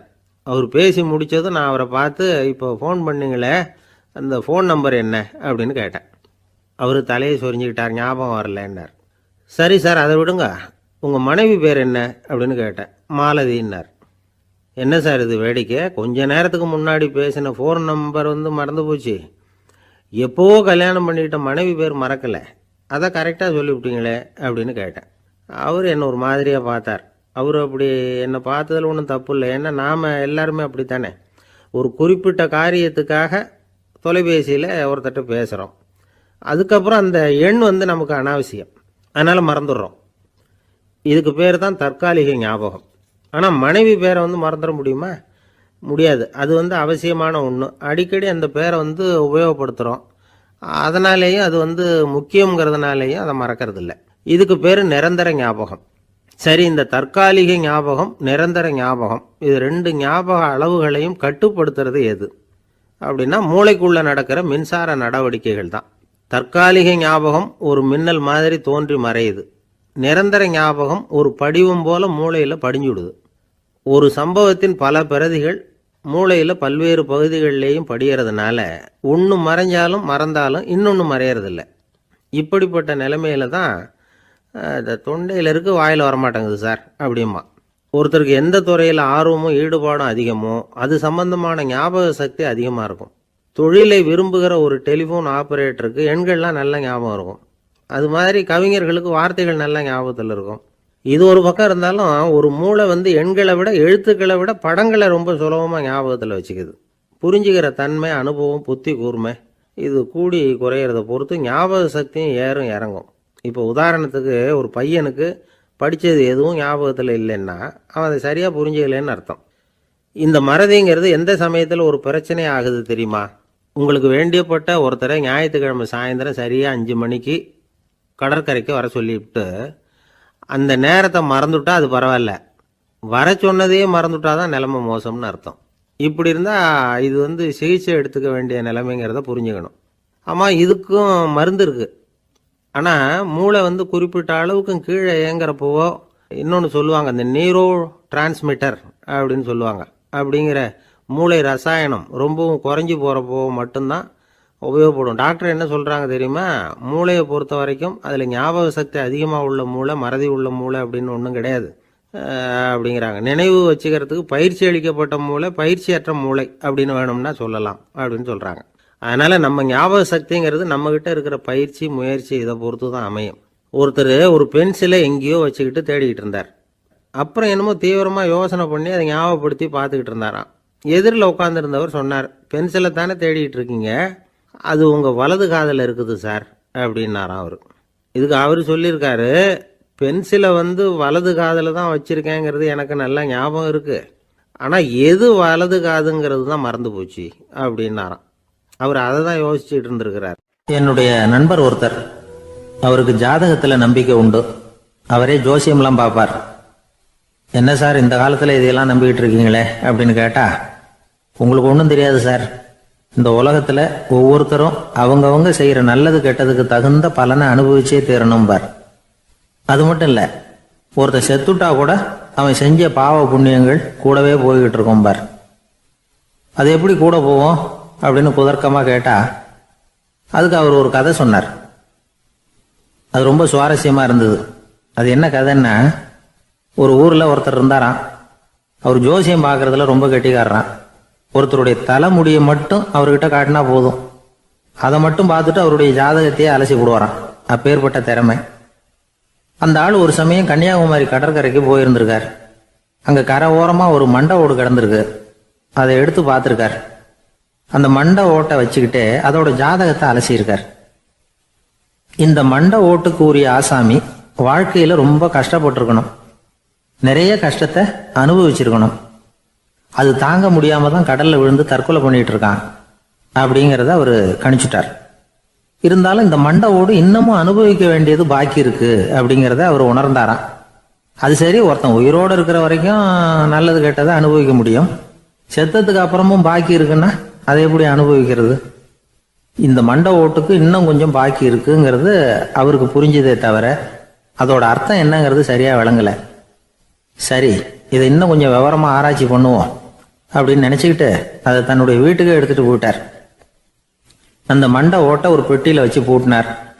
தன்னுடைய தனி அறையில அதை பத்திரமா வச்சுக்கிட்டார். தினமும் ராத்திரி ஆனதும் தன்னுடைய மனைவியை பார்த்து, நீ போய் பூஜை அறையில தனியா படுத்துக்க அப்படின்னு சொல்லிவிட்டு தினம் ராத்திரி 12 மணிக்கு பெட்டியை திறந்து அவர் பார்ப்பார். மண்டை ஓடு அப்படியே இருந்ததே தவிர இன்னும் கொஞ்சம் பாக்கி இருக்குங்கிறதுக்கு அர்த்தம் அவருக்கு விளங்கலை. அந்த மண்டை ஓட்டுக்கு இன்னும் என்ன பாக்கி இருக்க போகுது? எப்படியோ ஒரு 10 நாள் போச்சு. அந்த வீட்டம்மாவுக்கு சந்தேகம் வந்துட்டுது, நம்ம வீட்டுக்காரரு நம்மளை தனியா ஏன் தூங்க சொல்றார் அப்படிங்கிற சந்தேகம். உடனே பக்கத்து வீட்டு அம்மா கிட்ட விஷயத்த சொல்லியிருக்கிறாங்க. அந்த அம்மா உடனே, நீ கவலைப்படாத, நான் கண்டுபிடிச்சு சொல்றேன் அப்படின்னு சொல்லிவிட்டாங்களாம். அன்னைக்கு ராத்திரியே ஜன்னல் வழியா எட்டி பார்த்துருக்குறாங்க. இந்த ஆள் மண்டை ஓட்டை கையில வச்சுக்கிட்டு அது திருப்பி திருப்பி பார்த்துக்கிட்டு இருக்கிறான். அதை பார்த்துட்டாங்க. மறுநாள் காலையில அவரோட மனைவியை பார்த்தாங்க. ஏம்மா, உன் வீட்டுக்காரருக்கு நீ முதல் மனைவியா 2வது மனைவியா அப்படின்னு கேட்டாங்களாம். எனக்கு தெரிஞ்ச வரைக்கும் நான் ஒருத்தி தான் அவருடைய மனைவி அப்படின்னாங்களாம் அவங்க. அப்படி இல்லை, நீ அவருக்கு 2வது மனைவி. முதல் மனைவியின் மண்டை ஓட்டை தான் அவர் தினமும் ராத்திரியில் எடுத்து பார்த்துக்கிட்டு இருக்கிறார் அப்படின்னாங்க அடுத்த வீட்டு அம்மா. அப்படியா விஷயம் அப்படின்னு சொல்லிவிட்டு கணவன் வீட்டில் இல்லாத நேரமா பார்த்து அந்த மண்டை ஓட்டை எடுத்து கொண்டாந்து ஒரு உரல்ல போட்டு உலக்கையால குத்தி நொறுக்க ஆரம்பிச்சிட்டாங்க. வெளியில் போயிருந்த அந்த ஆள் அப்போ தான் உள்ளே நுழைஞ்சார். மண்டை ஓடு உலக்கைக்கிட்ட குத்து வாங்கிட்டு இருக்கு. அது அனுபவிக்க வேண்டியது இன்னும் கொஞ்சம் பாக்கி இருக்குங்கிறதுக்கு அர்த்தம் எனக்கு இப்போ தான் புரிஞ்சுது அப்படின்னாராம் அவர். இந்த கதையிலேருந்து நாம் இன்னொரு நீதியையும் புரிஞ்சுக்கணும். அதாவது நம்ம வீட்டை பற்றி நமக்கு புரியாததெல்லாம் அடுத்த வீட்டுக்கு. ஒரு ஊரில் 4 நண்பர்கள் இருந்தாங்க. 4 பேரும் சோம்பேறிகள். 4 பேருக்கும் எந்த வேலையும் செய்யறதுக்கு உடம்பு வளையறதில்லை. இருந்தாலும் சோம்பேறித்தனத்தில் ஒருத்தருக்கு ஒருத்தர் கொஞ்சம் வித்தியாசம் உண்டு. அதுக்கு தகுந்த மாதிரி அவங்களுக்கு பேர் அமைஞ்சு போச்சு. ஒருத்தன் கால் சோம்பேறி, இன்னொருத்தன் அரை சோம்பேறி, அடுத்தவன் முக்கால் சோம்பேறி, கடைசி ஆள் முழு சோம்பேறி. இவங்க 4 பேரும் நண்பர்கள். அப்புறம் எப்படி காரியம் நடக்கும்? 4 பேரும் ஒரு வீதியில் அப்படியே நடந்து போய்கிட்டு இருக்கிறாங்க. நல்ல பசி. எங்கேயாவது சோறு போடுவாங்களா அப்படின்னு பார்த்துக்கிட்டே வந்தாங்க.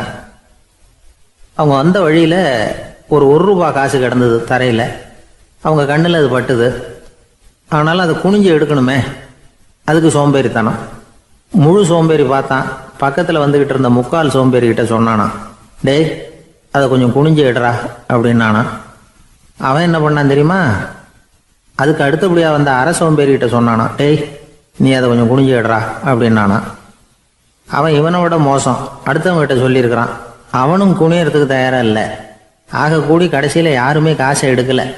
என்னத்துக்கு அனாவசியமாக உடம்ப வளைச்சிக்கணும் அப்படின்னு எல்லாரும் பேசாமல் வந்துட்டாங்க.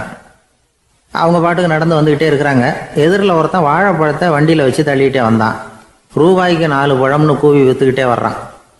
இப்போ அந்த முழு சோம்பேறி சொன்னானா, டேய் வழியில் கிடந்ததை 1 ரூபா, அதையாவது எடுத்துக்கிட்டு வந்திருந்தா இப்போ இந்த பழத்தை வாங்கி ஆளுக்கு ஒன்று சாப்பிடலாமே அப்படின்னானா. ஆமாம் சாப்பிட்ருக்கலாமே அப்படின்னாங்களாம் மற்றவங்களும். ஆனாலும் திரும்பி போய் அதை எடுக்கணும்னு யாருக்கும் தோணலை. பேசாமல் சோர்ந்து போய் நடந்து வந்தாங்களாம். இருட்டி போச்சு. வழியில் ஒரு கோவில். சரி இங்கேயே படுத்து தூங்குவோம் அப்படின்னா ஒருத்தன். அதுதான் சரின்னாங்க மற்றவங்களும். அப்படியே மண்டபத்தில் படுத்துட்டாங்க. கோவில் அர்ச்சகர் வேலையெல்லாம் முடிச்சு விட்டு வெளியில் வந்திருக்காரு. இவங்கள பார்த்தாராம். ஏன் இப்படி சோர்ந்து போய் கிடக்குறீங்க அப்படின்னு விசாரிச்சிருக்காரு. 2 நாளாச்சுங்க நாங்கள் சாப்பிட்டு அப்படின்னாங்களாம். அவர் உடனே ஐயோ பாவம் அப்படின்னு சொல்லி பானை, விறகு, அரிசி, தண்ணி எல்லாம் கொடுத்து நீங்களே சமையல் பண்ணி சாப்பிட்டுக்குங்க அப்படின்னு சொல்லிவிட்டு போயிட்டார். இந்த 4 பேருக்கும் சமையல் பண்ணி சாப்பிடணும்னு ஆசையாக தான் இருந்தது. ஆனால் அடுப்பு பற்ற வைக்கணுமே, அதுக்கு தீப்பெட்டி வேணுமே.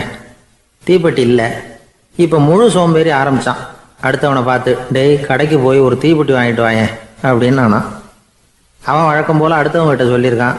அவன் அதுக்கு அடுத்தவங்ககிட்ட சொல்லியிருக்கிறான். கடைசியாக கால் சோம்பேறிக்கிட்ட வந்து சேர்ந்தது. அவனும் அது நம்மால் முடியாது அப்படின்னு பேசாமல் இருந்துட்டான். இப்போ தீப்பெட்டி வேணுமே, அதுக்கு என்ன பண்ணுறது? அவங்களுக்குள்ளே பேசி ஒரு முடிவுக்கு வந்தாங்களாம். அதாவது யார் முதல்ல வாயை திறந்து பேசுகிறாங்களோ அவங்க தான் தீப்பெட்டி வாங்கிறதுக்கு போகணும் அப்படின்னு. அவ்வளவுதான். உடனே 4 பேரும் வாயை கெட்டியாக மூடிக்கிட்டு படுத்துக்கிட்டாங்க.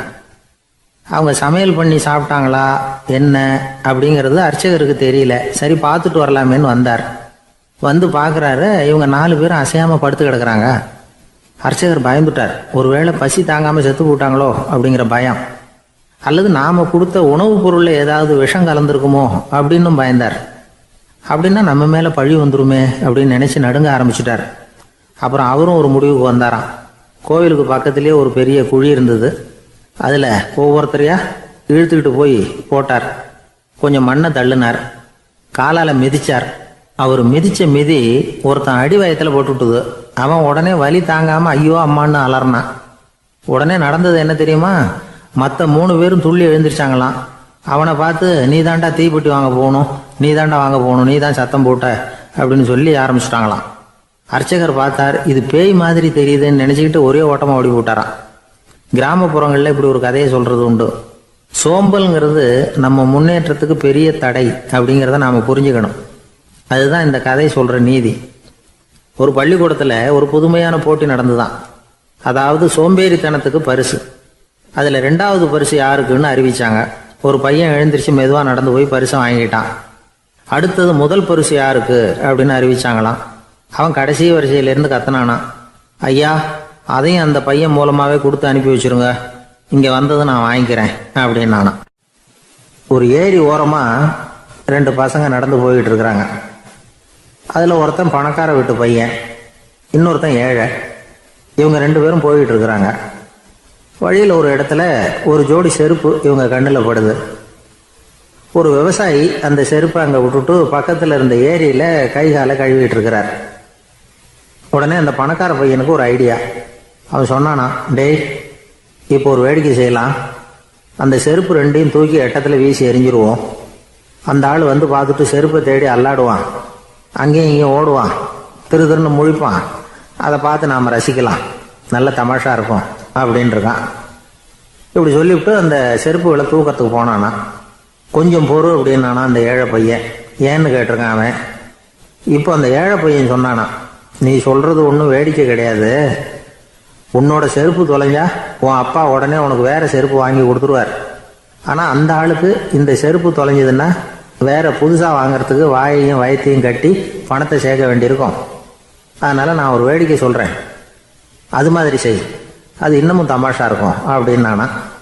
எப்படி அது சொல்லுன்னு இருக்கான் அவன். செருப்பு 2ம் அது இருக்கிற இடத்துலயே இருக்கட்டும். உன் சட்டை பையிலிருந்து ஒரே ஒரு ரூபாய் நாணயத்தை எடு. அதை அந்த செருப்பு மேலே அதோட குதிகால் பகுதியில் வச்சுட்டு நாம் 2 பேரும் அந்த மரத்துக்கு பின்னாடி ஓடி போய் மறைஞ்சு நின்றுக்குவோம். அப்புறம் பாரு வேடிக்கையே அப்படின்னா. அதே மாதிரி ₹1 காசு செருப்பு மேலே வச்சுட்டு இவங்க 2 பேரும் மறைஞ்சு நின்றுக்கிட்டாங்க. கொஞ்ச நேரத்தில் அந்த விவசாயி வந்தார். காலில் உள்ள மண்ணை தட்டிவிட்டு செருப்பை மாட்டுறதுக்காக போனார். அங்கிருந்த காசு கண்ணில் போட்டுவிட்டது. அவருக்கு ஆச்சரியமா போச்சு. அதை கையில் எடுத்து பார்க்குறார். 4 பக்கமும் திரும்பி திரும்பி பார்க்குறார், யார் இதை வச்சிருப்பான்னு. கடைசியில் ஆகாயத்தை பார்க்குறார். ஆண்டவா, இது உன்னோட கருணை தான்.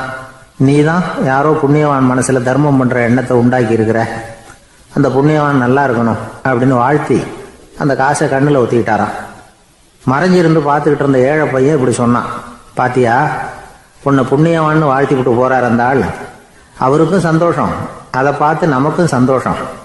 உனக்கு ₹1 ஒரு பெரிய விஷயம் இல்லை, ஆனால் அதனால நமக்கு கிடைச்சிருக்கிற மகிழ்ச்சி ரொம்ப உயர்வானது அப்படின்னு நானா. வேடிக்கையும் கிண்டலும் இது மாதிரி அடுத்தவங்களுக்கு இடைஞ்சலா இல்லாமல் இருக்கணும் அப்படிங்கிறார் கலைவாணர். ஆனால் பாருங்க, அவருக்கே இடைஞ்சலா வர்ற விஷயங்களை கூட அவர் வேடிக்கையாக தான் எடுத்துக்கிட்டாராம். ஒரு தடவை ஒருத்தர் கலைவாணர்கிட்ட வந்து, ஐயா, என் குழந்தை செத்து போச்சு அப்படின்னு சொல்லி அழுதாராம். உடனே இவர் அவருக்கு ₹100 பணத்தை கொடுத்து, இந்தாங்க அடக்கம் செய்யுங்க அப்படின்னு சொல்லி அனுப்பி வச்சாராம். 1 வருஷம் கழிச்சு மறுபடியும் அதே ஆள் வந்திருக்கார். இவர் மறந்துருப்பாருங்கிற நினைப்புல, அண்ணே, என் குழந்தை இறந்து போச்சுண்ணே அப்படின்னாராம். இவர் மறுபடியும் ₹100 கொடுத்து ஆறுதல் சொல்லி அனுப்பி வச்சாராம். 7-8 மாசம் கழிச்சு மறுபடியும் அதே ஆள் வந்திருக்கார். அவர் வாயை திறக்கிறதுக்கு முன்னாடியே இவர் ₹100 அவர் கையில வச்சு, போன 2 தடவை தான் குழந்தை செத்து போச்சு, இந்த தடவையாவது அதை சாகாம காப்பாத்தி விடு அப்படின்னு சொல்லி அனுப்பி வச்சாராம். அதுக்கப்புறம் அந்த ஆள் வர்றதே இல்லையா. வெளிநாட்டுக்கு போகணும்னு ஆசை, ஆனா அவனுக்கு எந்த மொழியும் தெரியாது. இருந்தாலும் சமாளிச்சுக்கலாம்னு முடிவு பண்ணிட்டு கிளம்பிட்டான். ஏதோ ஒரு தேசத்துக்கு போய் சேர்ந்தான். அங்க அவனுக்கு யாரையும் தெரியாது. அவங்க என்ன மொழியில பேசிக்கிறாங்க அப்படிங்கிறது கூட புரியல. என்ன பண்றதுன்னு யோசனை பண்ணிட்டு ஒரு இடத்துல நின்றுகிட்டு இருக்கிறான். எதிர ஒரு பெரிய கட்டடம், நிறைய பேர் உள்ள போயிட்டு இருக்கிறாங்க. இவனும் அவங்க பின்னாடியே உள்ள போனான். ஒரு பெரிய அறை, அலங்காரம்லாம் பண்ணி வச்சிருக்கிறாங்க. நிறைய பேர் சாப்பிட்றதுக்காக உட்காந்துருக்குறாங்க. இவனுக்கு நல்ல பசி, அதனால இவனும் உட்காந்தான். சாப்பாடு போட்டாங்க, சாப்பிட்டான். அன்பான உபசரிப்பு. இவன் மனசு உள்ள நினைச்சுக்கிட்டான், இது ஏதோ அரசருடைய அரண்மனை மாதிரி தெரியுது, இன்னைக்கு ஏதோ விருந்து நடக்குது, நல்ல வேளை நம்ம பசியும் தீர்ந்தது அப்படின்னு நினைச்சுக்கிட்டே நிமிர்ந்து பார்க்கறான். சாப்பாடு பரிமாறினவன் எதிரில் ரொம்ப பணிவோட முதுக வளைச்சி வணக்கம் தெரிவிச்சான். இவனும் எழுந்திருச்சு நின்று முதுக வளைச்சி வணக்கம் தெரிவிச்சான். ரொம்ப நன்றின்னா. அவன் ஒரு சீட்டை இவன் கையில் கொடுத்தான். இவன் அதை வாங்கி பார்க்கறான். என்ன எழுதியிருக்குன்னு ஒன்றும் புரியல. சரி, இந்த நாட்டில் தங்களுடைய நன்றியை சீட்டில் எழுதி தான் கொடுப்பாங்க போல இருக்கு அப்படின்னு நினச்சிக்கிட்டு மறுபடியும் நன்றின்னா. ஆனால் அவன் காசை கொடுங்கன்னா. ஏன்னா அது ஒரு ஹோட்டல், இவன் சாப்பிட்டதுக்கான பில் அது. இவன் அதை புரிஞ்சிக்கவே இல்லை. நன்றின்னு அந்த சீட்டில் எழுதி கொடுக்குறாங்க போல இருக்கு அப்படின்னு நினச்சிக்கிட்டு அதை வாங்கி சட்டை பையில பத்திரமா வச்சுக்கிட்டு, பரவாயில்லைங்க, ரொம்ப மகிழ்ச்சின்னா. ஒரு வெளிநாட்டுக்காரனுக்கு இவ்வளவு தூரம் மரியாதை பண்ணுறீங்களே, எங்கள் ஊருக்கு போனதும் உங்களை பற்றி நிறைய சொல்லுவேன் அப்படின்னா. இவன் என்ன சொல்கிறான்னு அவனுக்கு புரியல. இவனை பிடிச்சி அழைச்சிட்டு போய் முதலாளி முன்னாடி நிறுத்தினான். நாம் சொன்னதில் இவனுக்கு ரொம்ப பெருமையாக இருக்கணும் போல இருக்கு, அதுதான் பெரிய இடத்துக்கு அழைச்சிட்டு வந்திருக்கிறான் அப்படின்னு இவன் நினச்சிக்கிறான். அவரும் பில்லுக்கான பணத்தை கொடுங்கிறாரு.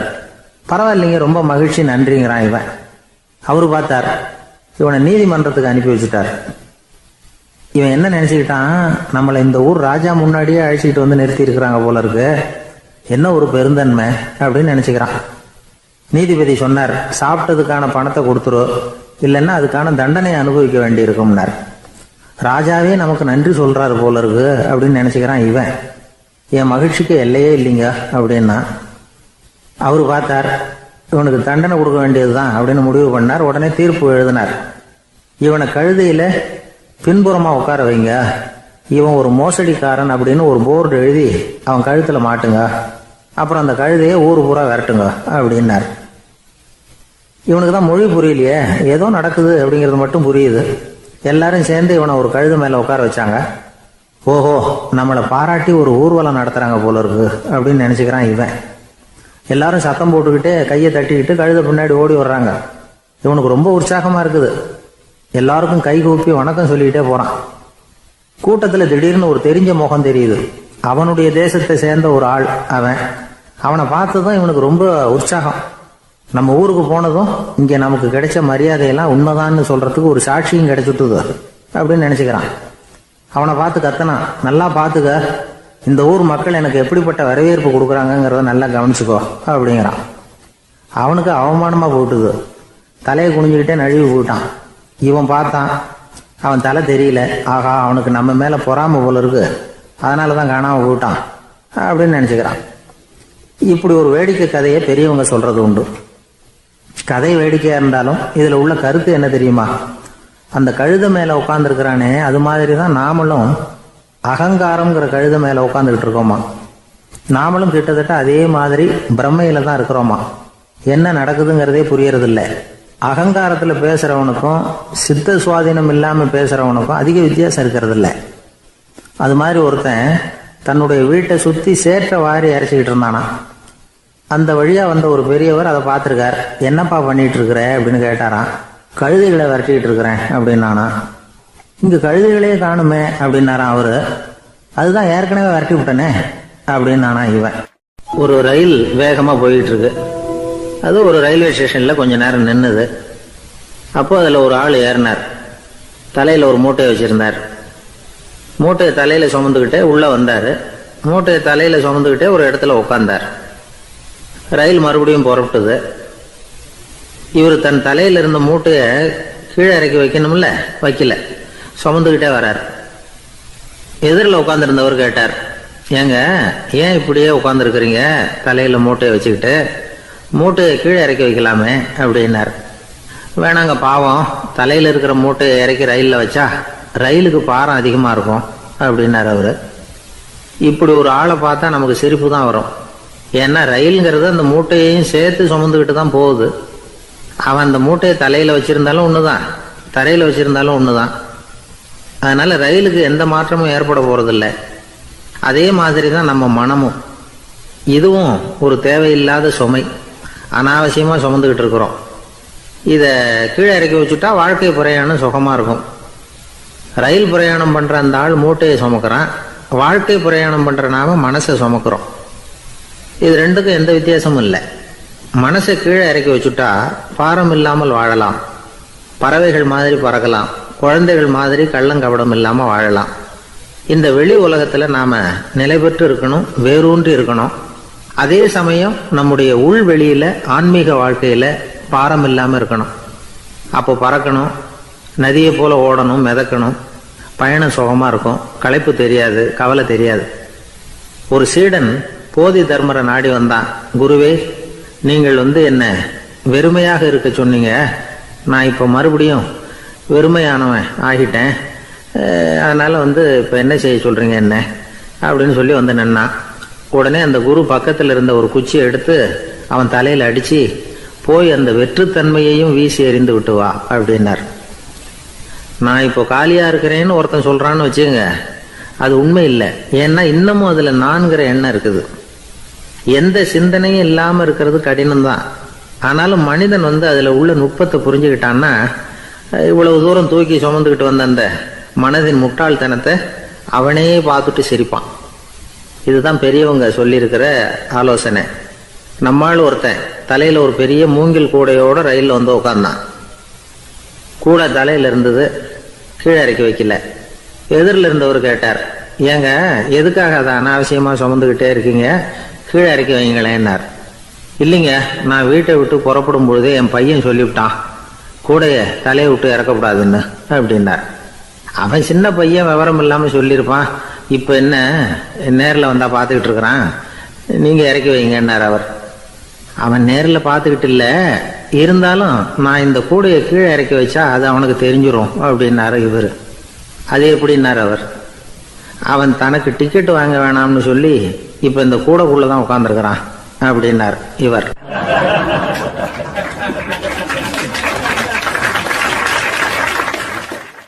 ஜப்பானில் உள்ள ஒரு புத்த விகாரை, அங்கே ஒரு வயசான பௌத்த குரு தங்கியிருக்கிறார். ஒரு நாள் ராத்திரி கடுமையான குளிர், அவரால் தாங்க முடியல. பார்த்தார், மரத்தில் செஞ்ச புத்த சிற்பங்கள் அங்கே நிறைய இருந்தது. அதில் ஒன்றை எடுத்து அதுக்கு தீ மூட்டி அந்த நெருப்பில் குளிர் காஞ்சிக்கிட்டு இருக்கிறார். மர சிற்பம் தீ வச்சதும் படபடன்னு வெடிக்க ஆரம்பிச்சுட்டுது. அந்த சத்தத்தை கேட்டதும் அந்த புத்த விகாரையின் குருக்கள் வெளியில் ஓடி வந்தார். இவர் ஆனந்தமாக குளிர் காஞ்சிக்கிட்டு இருக்கிறார். அவரால் பொறுத்துக்க முடியல. தெருவில் தெரிஞ்சுக்கிட்டு இருந்த அந்த பெரியவரை இங்கே தங்க அனுமதித்ததே அவர் தான். இவர் இப்படி பண்ணுறாருன்னு நினச்சிக்கிட்டே அவரை கோபமாக பார்த்தார். ஏன் இப்படி கோபமாக பார்க்குறீங்க, இப்படி வந்து உட்காருங்க அப்படிங்கிறாரு இவர். அவருக்கு இன்னமும் கோபம் வந்துட்டுது. எங்கள் கடவுளை வந்து எரிச்சுட்டீங்களே அப்படின்னு சத்தம் போட்டாராம். அப்படியா அப்படின்னு கேட்டுக்கிட்டே அந்த சாம்பலை கிளறினார் இவர். என்ன செய்கிறீங்கன்னு கேட்டிருக்காரு அவர். நான் எலும்புகளை தேடுறேன்னாராம். நீங்கள் ஒரு பைத்தியம், இது ஒரு மர சிற்பம், இதில் எலும்புகள் கிடையாது அப்படின்னாராம். அவருக்கு கோபம் வந்துட்டுது. உடனே வெளியில் போங்கன்னு கத்தியிருக்கார். வெளியில் தள்ளி கதவையும் சாத்தி விட்டாராம். மறுநாள் காலையில் கதவை திறந்து பார்த்தா அந்த வயசான பெரியவர் ஒரு மைல்கல் மேலே சில காட்டு பூக்களை வச்சு புத்தம் சரணம் கச்சாமின்னு சொல்லிக்கிட்டே இருக்கிறார். இவருக்கு சந்தேகமாக போட்டுது. கிட்ட போனார். என்ன செஞ்சுக்கிட்டு இருக்கீங்கன்னு கேட்டார். இது என்னுடைய காலை நேர பிரார்த்தனைனாராம். நிஜமாகவே நீங்கள் ஒரு பைத்தியமாக தான் இருக்கணும், ஏன்னா அது ஒரு மைல்கல் அப்படின்னாராம். இப்போ அந்த பெரியவர் சொன்னாராம், நீங்கள் ஒரு மரத்தை புத்தராக நினைக்கும் பொழுது நான் ஏன் ஒரு மைல்கல்ல புத்தராக நினைக்கக்கூடாது? நான் வந்து புத்தரை எரிக்கலாம், ஏன்னா அவரை நான் நேசிக்கிறேன். அந்த சிற்பம் வந்து மரத்தால் ஆனதுங்கிறது எனக்கு தெரியும். நான் ஒரு மைல்கல்லை தொழலாம், ஏன்னா அது எனது பூக்களை தாங்குது. நான் இந்த மைல்கல்லுக்குள்ளே மறைஞ்சிருக்கிற புத்தரை பார்க்குறேன். யாராவது ஒரு சிற்பி இதை சிலையாக்கினாதான் நீங்கள் புத்தரை பார்க்க முடியும். அன்னைக்கு ரொம்ப குளிராக இருந்தது. நான் எனக்குள்ளே இருக்கிற புத்தரையும் பாதுகாக்கணும். உள்ளே இருக்கிற புத்தரை காப்பாற்றுறதுக்காக வெளியில் உள்ள புத்தரை எரிக்கலாம், அதில் ஒன்றும் தப்பு இல்லை. அது அவருடைய போதனையிலேயே இருக்குது. உனக்குள் ஜோதியாக இரு அப்படிங்கிறது அவருடைய போதனை. என்னுடைய புத்தர் வந்து குளிரில் நடுங்கிட்டு இருந்தார். அந்த மர சிற்பங்கள் வெயில் மழையில் உணர்ச்சி இல்லாமல் இருந்தது, அதனால் அப்படி பண்ணினேன். ஆனால் நீங்கள் என்ன பண்ணீங்க? நான் ஒரு மர புத்தரை எரிச்சதுக்காக உயிருள்ள புத்தரை வெளியில் தள்ளி கதவை சாத்தினீங்க அப்படின்னாராம் அந்த பெரியவர். உண்மையான பக்திங்கிறது இதுதான். அதாவது உனக்குள் ஜோதியாக இரு அப்படின்னு புத்தர் சொன்னார் இல்லையா, அது மாதிரி தனக்குள் ஜோதியாக இருக்கிற இந்த காலத்து ஆசாமிகள் நிறைய பேர் உண்டு. எப்பவும் போதையிலேயே இருக்கிறவங்க. ஒரு நாள் நடு ராத்திரி ஒரு மது கடையில் ஒரு ஆள் அங்குள்ள சிப்பந்திகள் கிட்ட கேட்டுக்கிட்டு இருக்கிறான். மறுபடியும் இந்த கடை எப்போ திறப்பாங்கன்னு கேட்டானா. நாளைக்கு காலையில் 8 மணிக்கு திறப்பாங்க அப்படின்னு நானா அங்கே இருந்த ஆள். அவன் திருப்பி திருப்பி அதையே கேட்டுக்கிட்டு இருக்கான். இவனுக்கு பதில் சொல்லி சொல்லி அழுத்து போச்சு. அதான் சொல்கிறேன் ஐயா, நாளைக்கு காலையில் வா அப்படின்னாங்களாம். அதுக்கு இவன், நான் வர்றதுக்காக கேட்கலையா, நேத்திக்கு வந்தவன் உள்ளேயே மாட்டிக்கிட்டேன், வெளியில் போகிறதுக்காக கேட்டேன் அப்படின்னு. ஒரு ஊரில் ஒரு ஆள் இருந்தான். நிறைய பணம் சேர்த்தான். அவனுக்கு சம்பாதிக்க தெரியுமே தவிர செலவு பண்ண தெரியாது. மகா கஞ்சன். காசை கையில் எடுக்கவும் மாட்டான். எடுத்தால் செலவு செய்ய வேண்டியிருக்குமே, அதனால் இப்படியே அவன் காலத்தை ஓட்டி விட்டான். வயசாயிட்டுது. அவனுடைய மனைவி ஒரு நாள் கேட்டாங்க, இவ்வளவு நாளா நீங்கள் என்னை எங்கேயுமே அழைச்சிட்டு போனதில்லை, இப்போவாவது அழைச்சிட்டு போகக்கூடாதா அப்படின்னாங்க. எங்கே போகணும் சொல்லுன்னா. காசிக்கு போகணும், கங்கையில் குளிக்கணும்னாங்க. இவன் பார்த்தான், இதுக்கு ஏன் அவ்வளோ தூரம் செலவு பண்ணிட்டு போகணும்? நம்ம ஊர் ஆற்றுலேயே குளிக்கலாமே, இதுவும் புண்ணிய நதி தான், இங்கே குளிச்சா அங்கே குளிச்ச பலன் கிடைச்சிரும் அப்படின்னா. சரின்னு 2 பேரும் ஆத்தங்கரைக்கு போனாங்க. அன்னைக்கு ஏதோ விசேஷம், நிறைய கூட்டம், நிறைய பேர் குளிச்சுக்கிட்டு இருக்கிறாங்க. கரையில் சில புரோகிதர்கள் நின்றுக்கிட்டு இருக்கிறாங்க. குளிக்கிறதுக்கு முந்தி அவங்க கிட்ட உட்காந்தா ஏதோ மந்திரம்லாம் சொல்லுவாங்க, கொஞ்சம் காசு கொடுக்க வேண்டியிருக்கும். அதனால இவன் என்ன பண்ணா, ஆத்தங்கரையிலேயே கொஞ்சம் தூரம் போனான். ஊரை விட்டு தள்ளி வந்துட்டான், அங்கே யாருமே இல்லை. அப்பாடான்னு சந்தோஷப்பட்டான், குளிக்கலாம்னு புறப்பட்டான். இந்த நேரம் கடவுள் பார்த்தார், இந்த கஞ்சனுக்கு ஏதாவது புத்தி போகட்டணும் அப்படின்னு நினைச்சார். உடனே ஒரு புரோகிதர் மாதிரி உருவத்தை மாத்திக்கிட்டு அந்த ஆள் முன்னாடி வந்து நின்னார். அவனுக்கு அதிர்ச்சி, இங்க யாருமே இருக்க மாட்டாங்கன்னு நினைச்சா இங்கேயுமே ஒரு ஆள் வந்துட்டாரு, என்ன பண்றதுன்னு யோசனை பண்ணான். புரோகிதர் உருவத்தில் இருந்த கடவுள் சொன்னார், இதை பாருங்க, இன்னைக்கு விசேஷ நாள், நீராடுறதுக்கு முன்னாடி சுயகல்பம் பண்ணிக்கிறது ரொம்ப நல்லது அப்படின்னார். என்கிட்ட பணம் எதுவும் இல்லையேன்னா. பரவாயில்ல, அப்புறமா கொடுங்க, வாங்கிக்கிறேன். ஆனா ஒண்ணு, எவ்வளவு கொடுப்பீங்கிறத மட்டும் இப்பவே சொல்லி கொடுங்க அப்படின்னார். இவன் ரொம்ப யோசனை பண்ணான். ஒரு 10 பைசா தரேன் அப்படின்னா. சரின்னு ஒத்துக்கிட்டு எல்லா கிரியைகளையும் அவர் செஞ்சார். அதுக்கப்புறம் கணவனும் மனைவியும் ஆத்துல குளிச்சாங்க. அவர் போயிட்டார். கொஞ்ச நாள் கழிச்சு அவன் வீட்டுக்கு வந்தார் கடனை வசூல் பண்றதுக்கு. வாசல்ல நின்றுகிட்டு இருந்த அவன் மனைவி இவரை பார்த்ததும் தயங்க ஆரம்பிச்சாங்க. அந்த அம்மா கிட்ட விஷயத்த சொன்னார். அந்த அம்மா ஓடி போய் உள்ள இருக்கிற தன்னுடைய கணவர்கிட்ட சொன்னாங்க. அவன் யோசனை பண்ணான், இப்போ வெளியில போனா அவனுக்கு 10 காசு கொடுக்க வேண்டியிருக்கும், அதனால எனக்கு காய்ச்சல்னு அந்த ஆளுகிட்ட சொல்லிவிடு, இன்னொரு சந்தர்ப்பத்தில் என்னை வந்து பார்க்க சொல்லு அப்படின்னா. அந்த அம்மா போய் சொன்னாங்க. அப்படிங்களா, அப்படின்னா அவரை நான் உடனே போய் பார்க்கணுமே அப்படின்னு உள்ள நுழைய ஆரம்பிச்சார். அவங்க மறுபடியும் இருங்க தான் வரேன்னு சொல்லிவிட்டு உள்ள ஓடி விஷயத்த சொன்னாங்க. இது எதுடா வம்பா போச்சு அப்படின்னு பார்த்தான். மனைவியை கிட்டத்தில் கூப்பிட்டான். இதோ பாரு, ஜன்னி கண்டு நான் இறந்து போயிட்டதா சொல்லிவிடு அப்படின்னா சொன்னாங்க. புரோகிதர் பார்த்தார். அப்படின்னா ஒரு வழியா இருந்து அவருடைய இறுதி சடங்குகளையே நானே முடிச்சுட்டு போயிடுறேன் அப்படின்னார். உள்ள இருந்தவன் யோசனை பண்ணான், அந்த ஆள் என்ன விட மாட்டான் போல இருக்கு, அதனால ஒரு சவப்பெட்டியில் என்னை வச்சு தூக்கிக்கிட்டு மயானத்துக்கு போங்க, பார்த்துக்கலாம் அப்படின்னா. புரோகிதரை விடுற மாதிரி இல்லை, கூடவே நடந்து போயிட்டு இருக்கிறார்.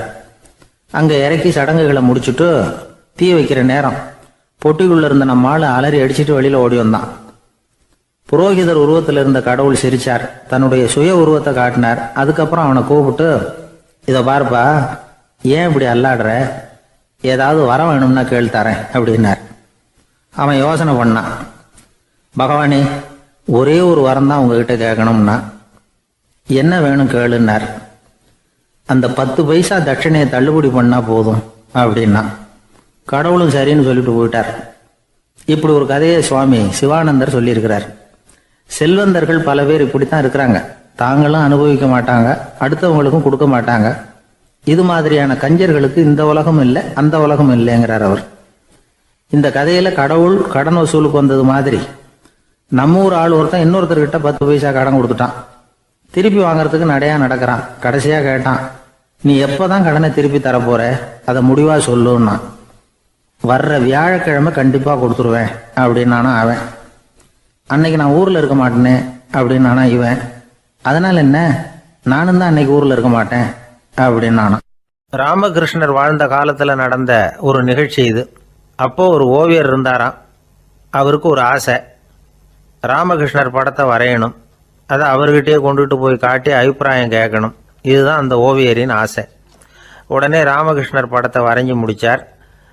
அதை எடுத்துக்கிட்டு போனார். இவர் போன சமயம் அங்கே ராமகிருஷ்ணர் சீடர்களோடு உட்காந்துருக்கிறார். விவேகானந்தர் அங்கே இருக்கிறார். இந்த ஓவியர் கொண்டுகிட்டு போய் தான் வரைந்த ஓவியத்தை அவர்கிட்ட காட்டினார். ராமகிருஷ்ண பரமஹம்சரின் ஓவியத்தை ராமகிருஷ்ணர்கிட்டயே காட்டுறார். ராமகிருஷ்ணர் என்ன பண்ணார் தெரியுமா, அந்த படத்தை பார்த்தார். உடனே அது காலை தொட்டார். குருதேவருடைய இந்த செயல் சீடர்களுக்கு ரொம்ப வியப்பை உண்டு பண்ணிச்சு. சில பேர் மனசுக்குள்ளேயே ரொம்ப குழம்பி போக ஆரம்பிச்சிட்டாங்க, என்ன இப்படி பண்றாருன்னு. என்ன இது அவரோட படம், அவரே அவரோட படத்தின் காலை தொடுறார் அப்படின்னு யோசிச்சாங்க. சில பேர் ஒன்றும் புரியாம ஒருத்தர் பார்த்து சிரிச்சுக்கிட்டாங்க. அந்த இடத்துல சீடர்கள் மட்டும் இல்லை, சீடர் அல்லாத பல பேர் இருந்தாங்க.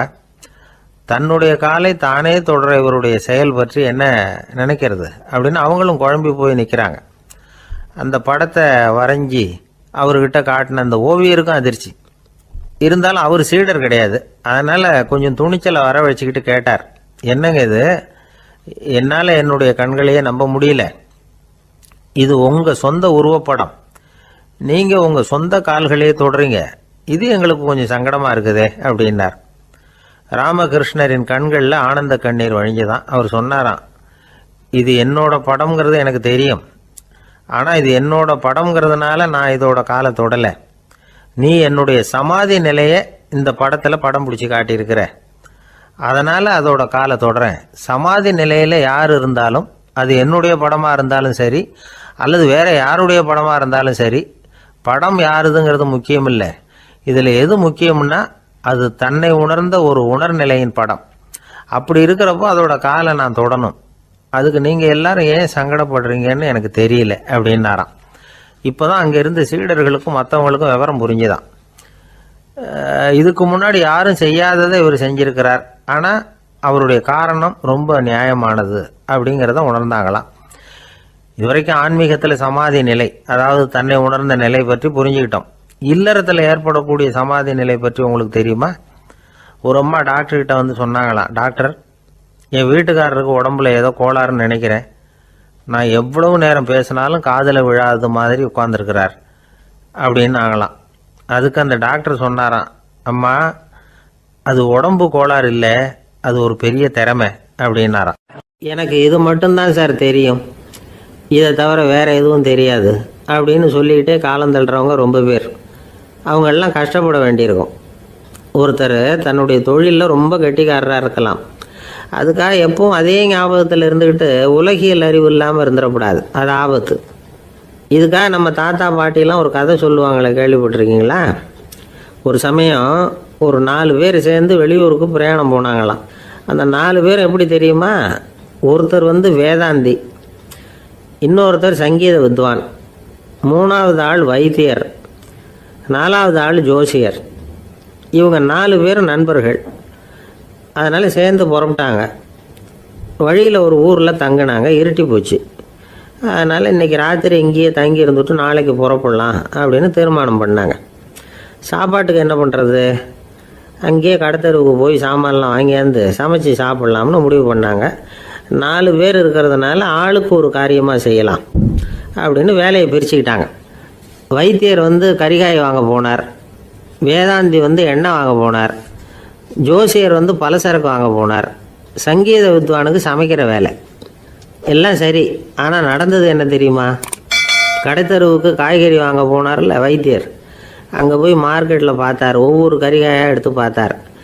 இது பித்தம், உடம்புக்கு ஒத்துக்காது, இது வாயு, உடம்பு ஒத்துக்காது அப்படின்னு ஒவ்வொன்றா தள்ளினார். கடைசியில் ஒன்றுமே தேரல, வெறுங்கையோடு திரும்பி வந்துக்கிட்டு இருக்கிறார். எண்ணெய் வாங்க போனார் வேதாந்தி, அவர் ஒரு தொன்னையில் எண்ணெயை வாங்கினார். பேசாமல் அதை எடுத்துகிட்டு வர வேண்டியது தானே, முடியல. அவருடைய வேதாந்த மூளை சிந்திக்க ஆரம்பிச்சுட்டுது. இந்த தொன்னைக்கு எண்ணெய் ஆதாரமா அல்லது எண்ணெய்க்கு தொன்னை ஆதாரமா அப்படிங்கிற ஆராய்ச்சியில் இறங்கினார். என்னாச்சு தெரியுமா? அப்படி கவுத்து பார்த்தார். வாங்கின எண்ணெய் பூராவையும் வழியில் கொட்டிவிட்டு வெறும் தொண்டையோடு வந்து சேர்ந்தார்.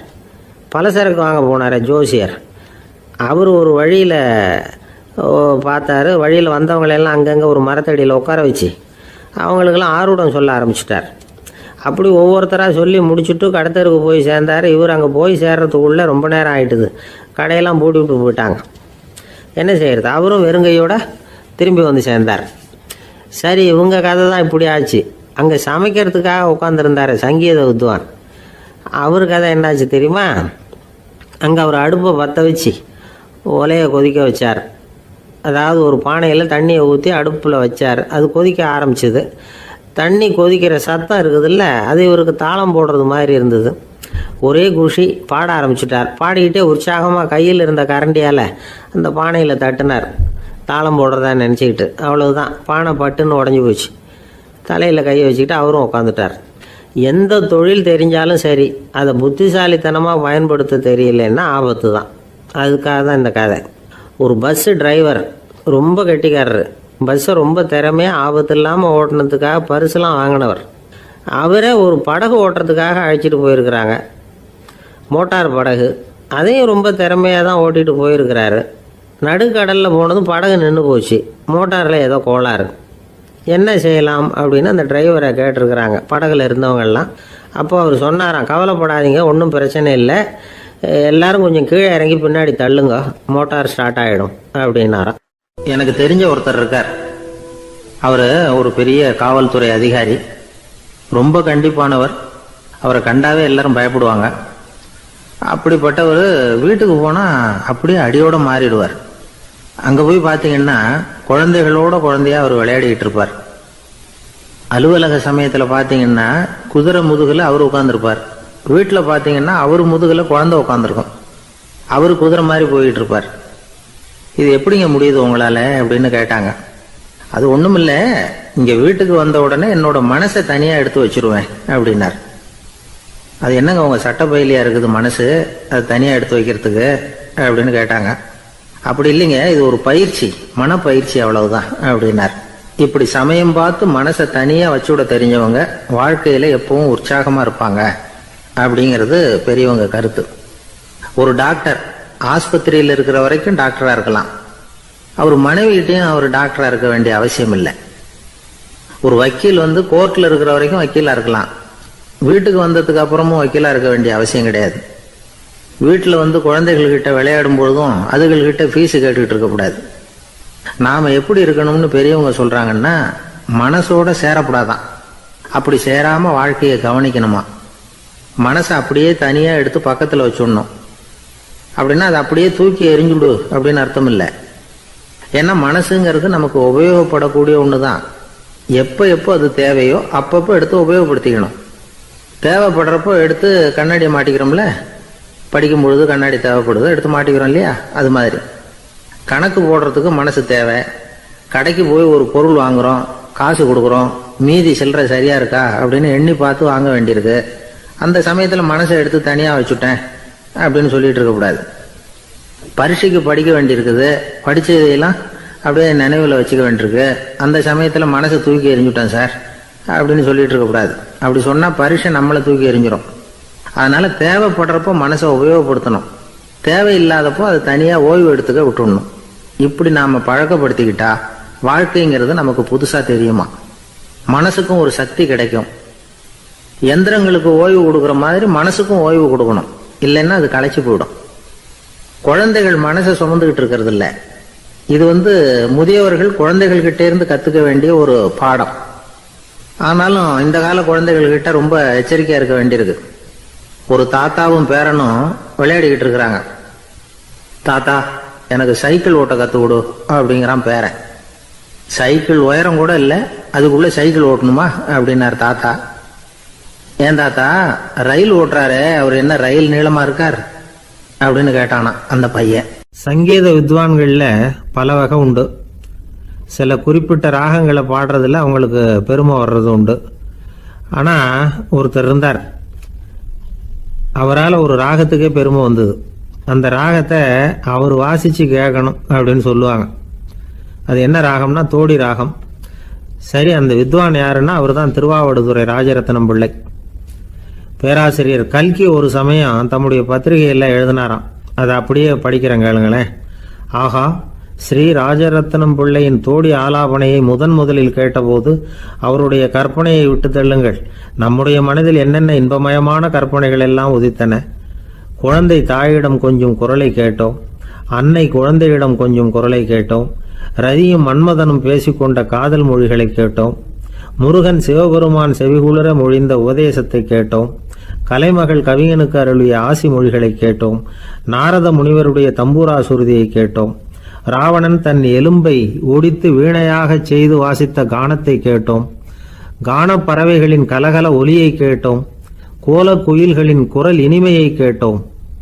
இப்படிலாம் பேராசிரியர் கல்கி விமர்சனம் எழுதியிருக்கிறார் திருவாவடுதுறை ராஜரத்னம் பிள்ளை அவர்களுடைய வாசிப்பை கேட்டுட்டு. TN ராஜரத்னம் பிள்ளை இறந்து போனார். அப்போ கவிஞர் கண்ணதாசன் எழுதினார், செவியனில் ஓடி எங்கள் சிந்தையில் ஓடி இந்த புவியெல்லாம் ஓடி நின்பார் பொங்கிய தோடி வேறெங்கு எவரிடம் போகும் ஐய இனி அதை காப்பார் யாவர் அவிந்தனின் சடலத்தோடே அவிந்தது தோடிதானும் அப்படின்னு எழுதினாராம். அந்த அளவுக்கு அவருடைய தோடியை ரசித்தவர்கள் உண்டு. அதே மாதிரி தோடின்னா என்னன்னு தெரியாமலே அவரை ரசித்தவங்களும் அந்த காலத்தில் உண்டு. அதாவது ஒரு பெரிய சபையில் இவர் வாசிச்சுக்கிட்டு இருக்கிறார். பாதியில் ஒரு பெரிய மனுஷன் உள்ளே வந்தார். அவர் உடம்புல பட்டு வேஷ்டி, ஜருகை, அங்கவஸ்திரம், வாயில் வெத்தலை, வாசனை புகையில, காதில் வைரக்கடுக்கன், கழுத்தில் தங்க சங்கிலி, கை விரல் பூரா மோதிரம், கையில் ஒரு வெள்ளி வெத்தலை புட்டி, உதவிக்கு 2 பேர் பக்கத்தில். இவ்வளவு பந்தாவோடு வரார் கச்சேரி கேட்கறதுக்கு. இப்படி வந்தவர் முதல் வரிசையில் வந்து உட்கார்ந்தார். வித்வான் வாசித்து முடித்ததும் இவர் அவரை பார்த்து, ஐயா, நீங்கள் தோடி வாசிக்கிறதுல ரொம்ப கெட்டிக்காரர்னு கேள்விப்பட்டிருக்கேன், அதை கேட்கறதுக்காக தான் மெனக்கிட்டு வந்திருக்கிறேன், அதை வாசிங்களேன் அப்படின்னாராம் இந்த பெரியவர். ராஜரத்னம் பிள்ளைக்கு ஒன்றும் புரியல. ஏன்னா இது வரைக்கும் அவர் வாசிச்சுக்கிட்டு இருந்ததே அந்த தோடி ராகத்தை தான். அதை வாசித்து முடித்ததும் அதை வாசிங்களேன்னு இவர் கேட்குறார். அப்படின்னா இவரோட ஞானம் எப்படிப்பட்டது? இவ்வளவும் கேட்டுட்டு இப்படி கேட்குறாரே அப்படின்னு அவர் யோசிச்சிருக்கிறார் ராஜரத்னம் பிள்ளை. உடனே என்ன பண்ணார் தெரியுமா? பக்கத்தில் ரொம்ப சாதுவாக சுருதி போட்டுக்கிட்டு இருந்த ஒரு முதுகில் ஓங்கி ஒரு குத்து விட்டாராம். அவருக்கு ஒன்றும் புரியல, எதுக்கு நம்மளை அடிக்கிறார் இவர், நம்மளை குத்துறாரு வித்வான்னு. அவர் அதிர்ச்சியால் இவர் நிமிர்ந்து பார்த்துருக்கார். அப்போ ராஜரத்னம் பிள்ளை சொன்னாராம், ஏய்யா ஐயா பெரிய மனுஷன், என்னுடைய பரம ரசிகர், தோடி ராகம் கேட்கணுங்கிறதுக்காக இவ்வளவு தூரம் வந்திருக்கிறார், வந்து வரிசையில் உட்காந்துருக்கார். நீ இந்த சமயம் பார்த்து தோடி ராகம் வாசிக்கிற நாதஸ்வரத்தை வீட்டில் வச்சுட்டு வந்துட்டியே, இப்போ ஐயாவுக்காக அந்த ராகத்தை நான் எப்படி வாசிக்கிறது அப்படின்னு சொல்லிவிட்டு மறுபடியும் முதுகில் ஒரு அடி கொடுத்தாராம். அடி வாங்கினவருக்கே சிரிப்பு அடக்க முடியலையா. ஒரு ஊரில் ஒரு ராஜா இருந்தார். அவர் ஒரு நாள் காலையில் அரண்மனையில் மேல் மாடத்தில் வந்து நின்றுக்கிட்டு இருந்தார். அப்போ ஒரு ஆள் வீதியில் ரொம்ப வேகமாக ஓடிக்கிட்டு இருக்கான். அதை ராஜா கவனிச்சார். அவன் மனசில் ஏதோ ஒரு தவிப்பு இருக்குங்கிறத புரிஞ்சுக்கிட்டார். உடனே அரண்மனை சேவகர்களை கூப்பிட்டார். அந்த ஆளை இங்கே அழைச்சிட்டு வாங்க அப்படின்னார். இவங்க ஓடி போய் அந்த ஆளை அழைச்சிட்டு வந்தாங்க. மன்னர் முன்னாடி நிறுத்தினாங்க. மன்னர் அவனை நிமிர்ந்து பார்த்தார். எதுக்காக இவ்வளவு வேகமாக ஓடிக்கிட்டு இருக்கிற அப்படின்னு கேட்டார். இதுக்கு அவன் சொன்னா, மன்னா, நம்ம கோட்டையின் வடக்கு வாசல் இருக்கு இல்லையா, அது ஓரமா ஒரு பெரிய பாறாங்கல் கிடக்கு. அதுக்கு அடியில் நான் ஒரே ஒரு வெள்ளி நாணயத்தை புதைச்சி வச்சிருக்கேன். அது இப்போ எனக்கு தேவைப்படுது. என்னுடைய மனைவிக்கு ஒரு பரிசு வாங்கி கொடுக்க வேண்டியிருக்கு. அதுக்காக தான் அவசரமாக ஓடிக்கிட்டு இருக்கிறேன் அப்படின்னா. மன்னர் யோசனை பண்ணார். அப்புறம் சொன்னார், அதுக்காகவா இப்படி ஓடுற? பரவாயில்ல, அதை பற்றி கவலைப்படாத. நான் உனக்கு 10 வெள்ளி காசுகள் தர்றேன், வாங்கிட்டு திரும்பி போ அப்படின்னார். இவன் தலையை சொரிஞ்சான். மன்னா, நீங்கள் கொடுக்கறத ரொம்பவும் மகிழ்ச்சியோடு வாங்கிக்கிறேன். இருந்தாலும் அதுக்கப்புறம் அந்த வடக்கு வாசலுக்கு போய் அங்கே இருக்கிற ஒரு நாணயத்தையும் எடுத்துக்கிட்டு போயிடுறேனே அப்படின்னானா. இதை பாருப்பா, அந்த ஒரு நாணயத்தை மறந்துடு, உனக்கு 100 வெள்ளி நாணயங்கள் தரேன் இருக்கார். மன்னா, ரொம்ப மகிழ்ச்சி. உங்கள் மாதிரி தாராள குணம் வேற யாருக்கும் வராது. நீங்கள் கொடுக்குற 100 நாணயங்களையும் வாங்கிக்கிறேன். இருந்தாலும் வடக்கு வாசலுக்கு போய் அதையும் எடுத்துக்கிட்டா 101 ஆயிடுமே அப்படின்னானா. இதை பாருப்பா, அந்த ஒரு நாணயத்தை மறந்துடு, அது எக்கேடாவது கெட்டு போகட்டும். நான் உனக்கு 100 பொற்காசுகள் தரேன், அதையாவது வாங்கிட்டு வந்த வழியிலேயே திரும்பி போடுன்னாராம். தங்க நாணயங்களே தரேன்னு சொல்றீங்க, தாராளமாக வாங்கிக்கிறேன். இருந்தாலும் வடக்கு வாசலுக்கு போய் அப்படின்னு மறுபடியும் ஆரம்பிச்சான். அரசர் வந்து பொறுமை இழந்துட்டார். கடைசியாக ஒரு முடிவுக்கு வந்துட்டார். இதை பாருப்பா, உனக்கு என்னுடைய ராஜ்யத்திலேயே பாதியை கொடுத்துட்றேன், அப்படியாவது திருப்தியாக திரும்பி போ அப்படின்னாராம். மன்னா, உங்களுடைய பெருந்தன்மைக்கு ஈடு இணையே கிடையாது.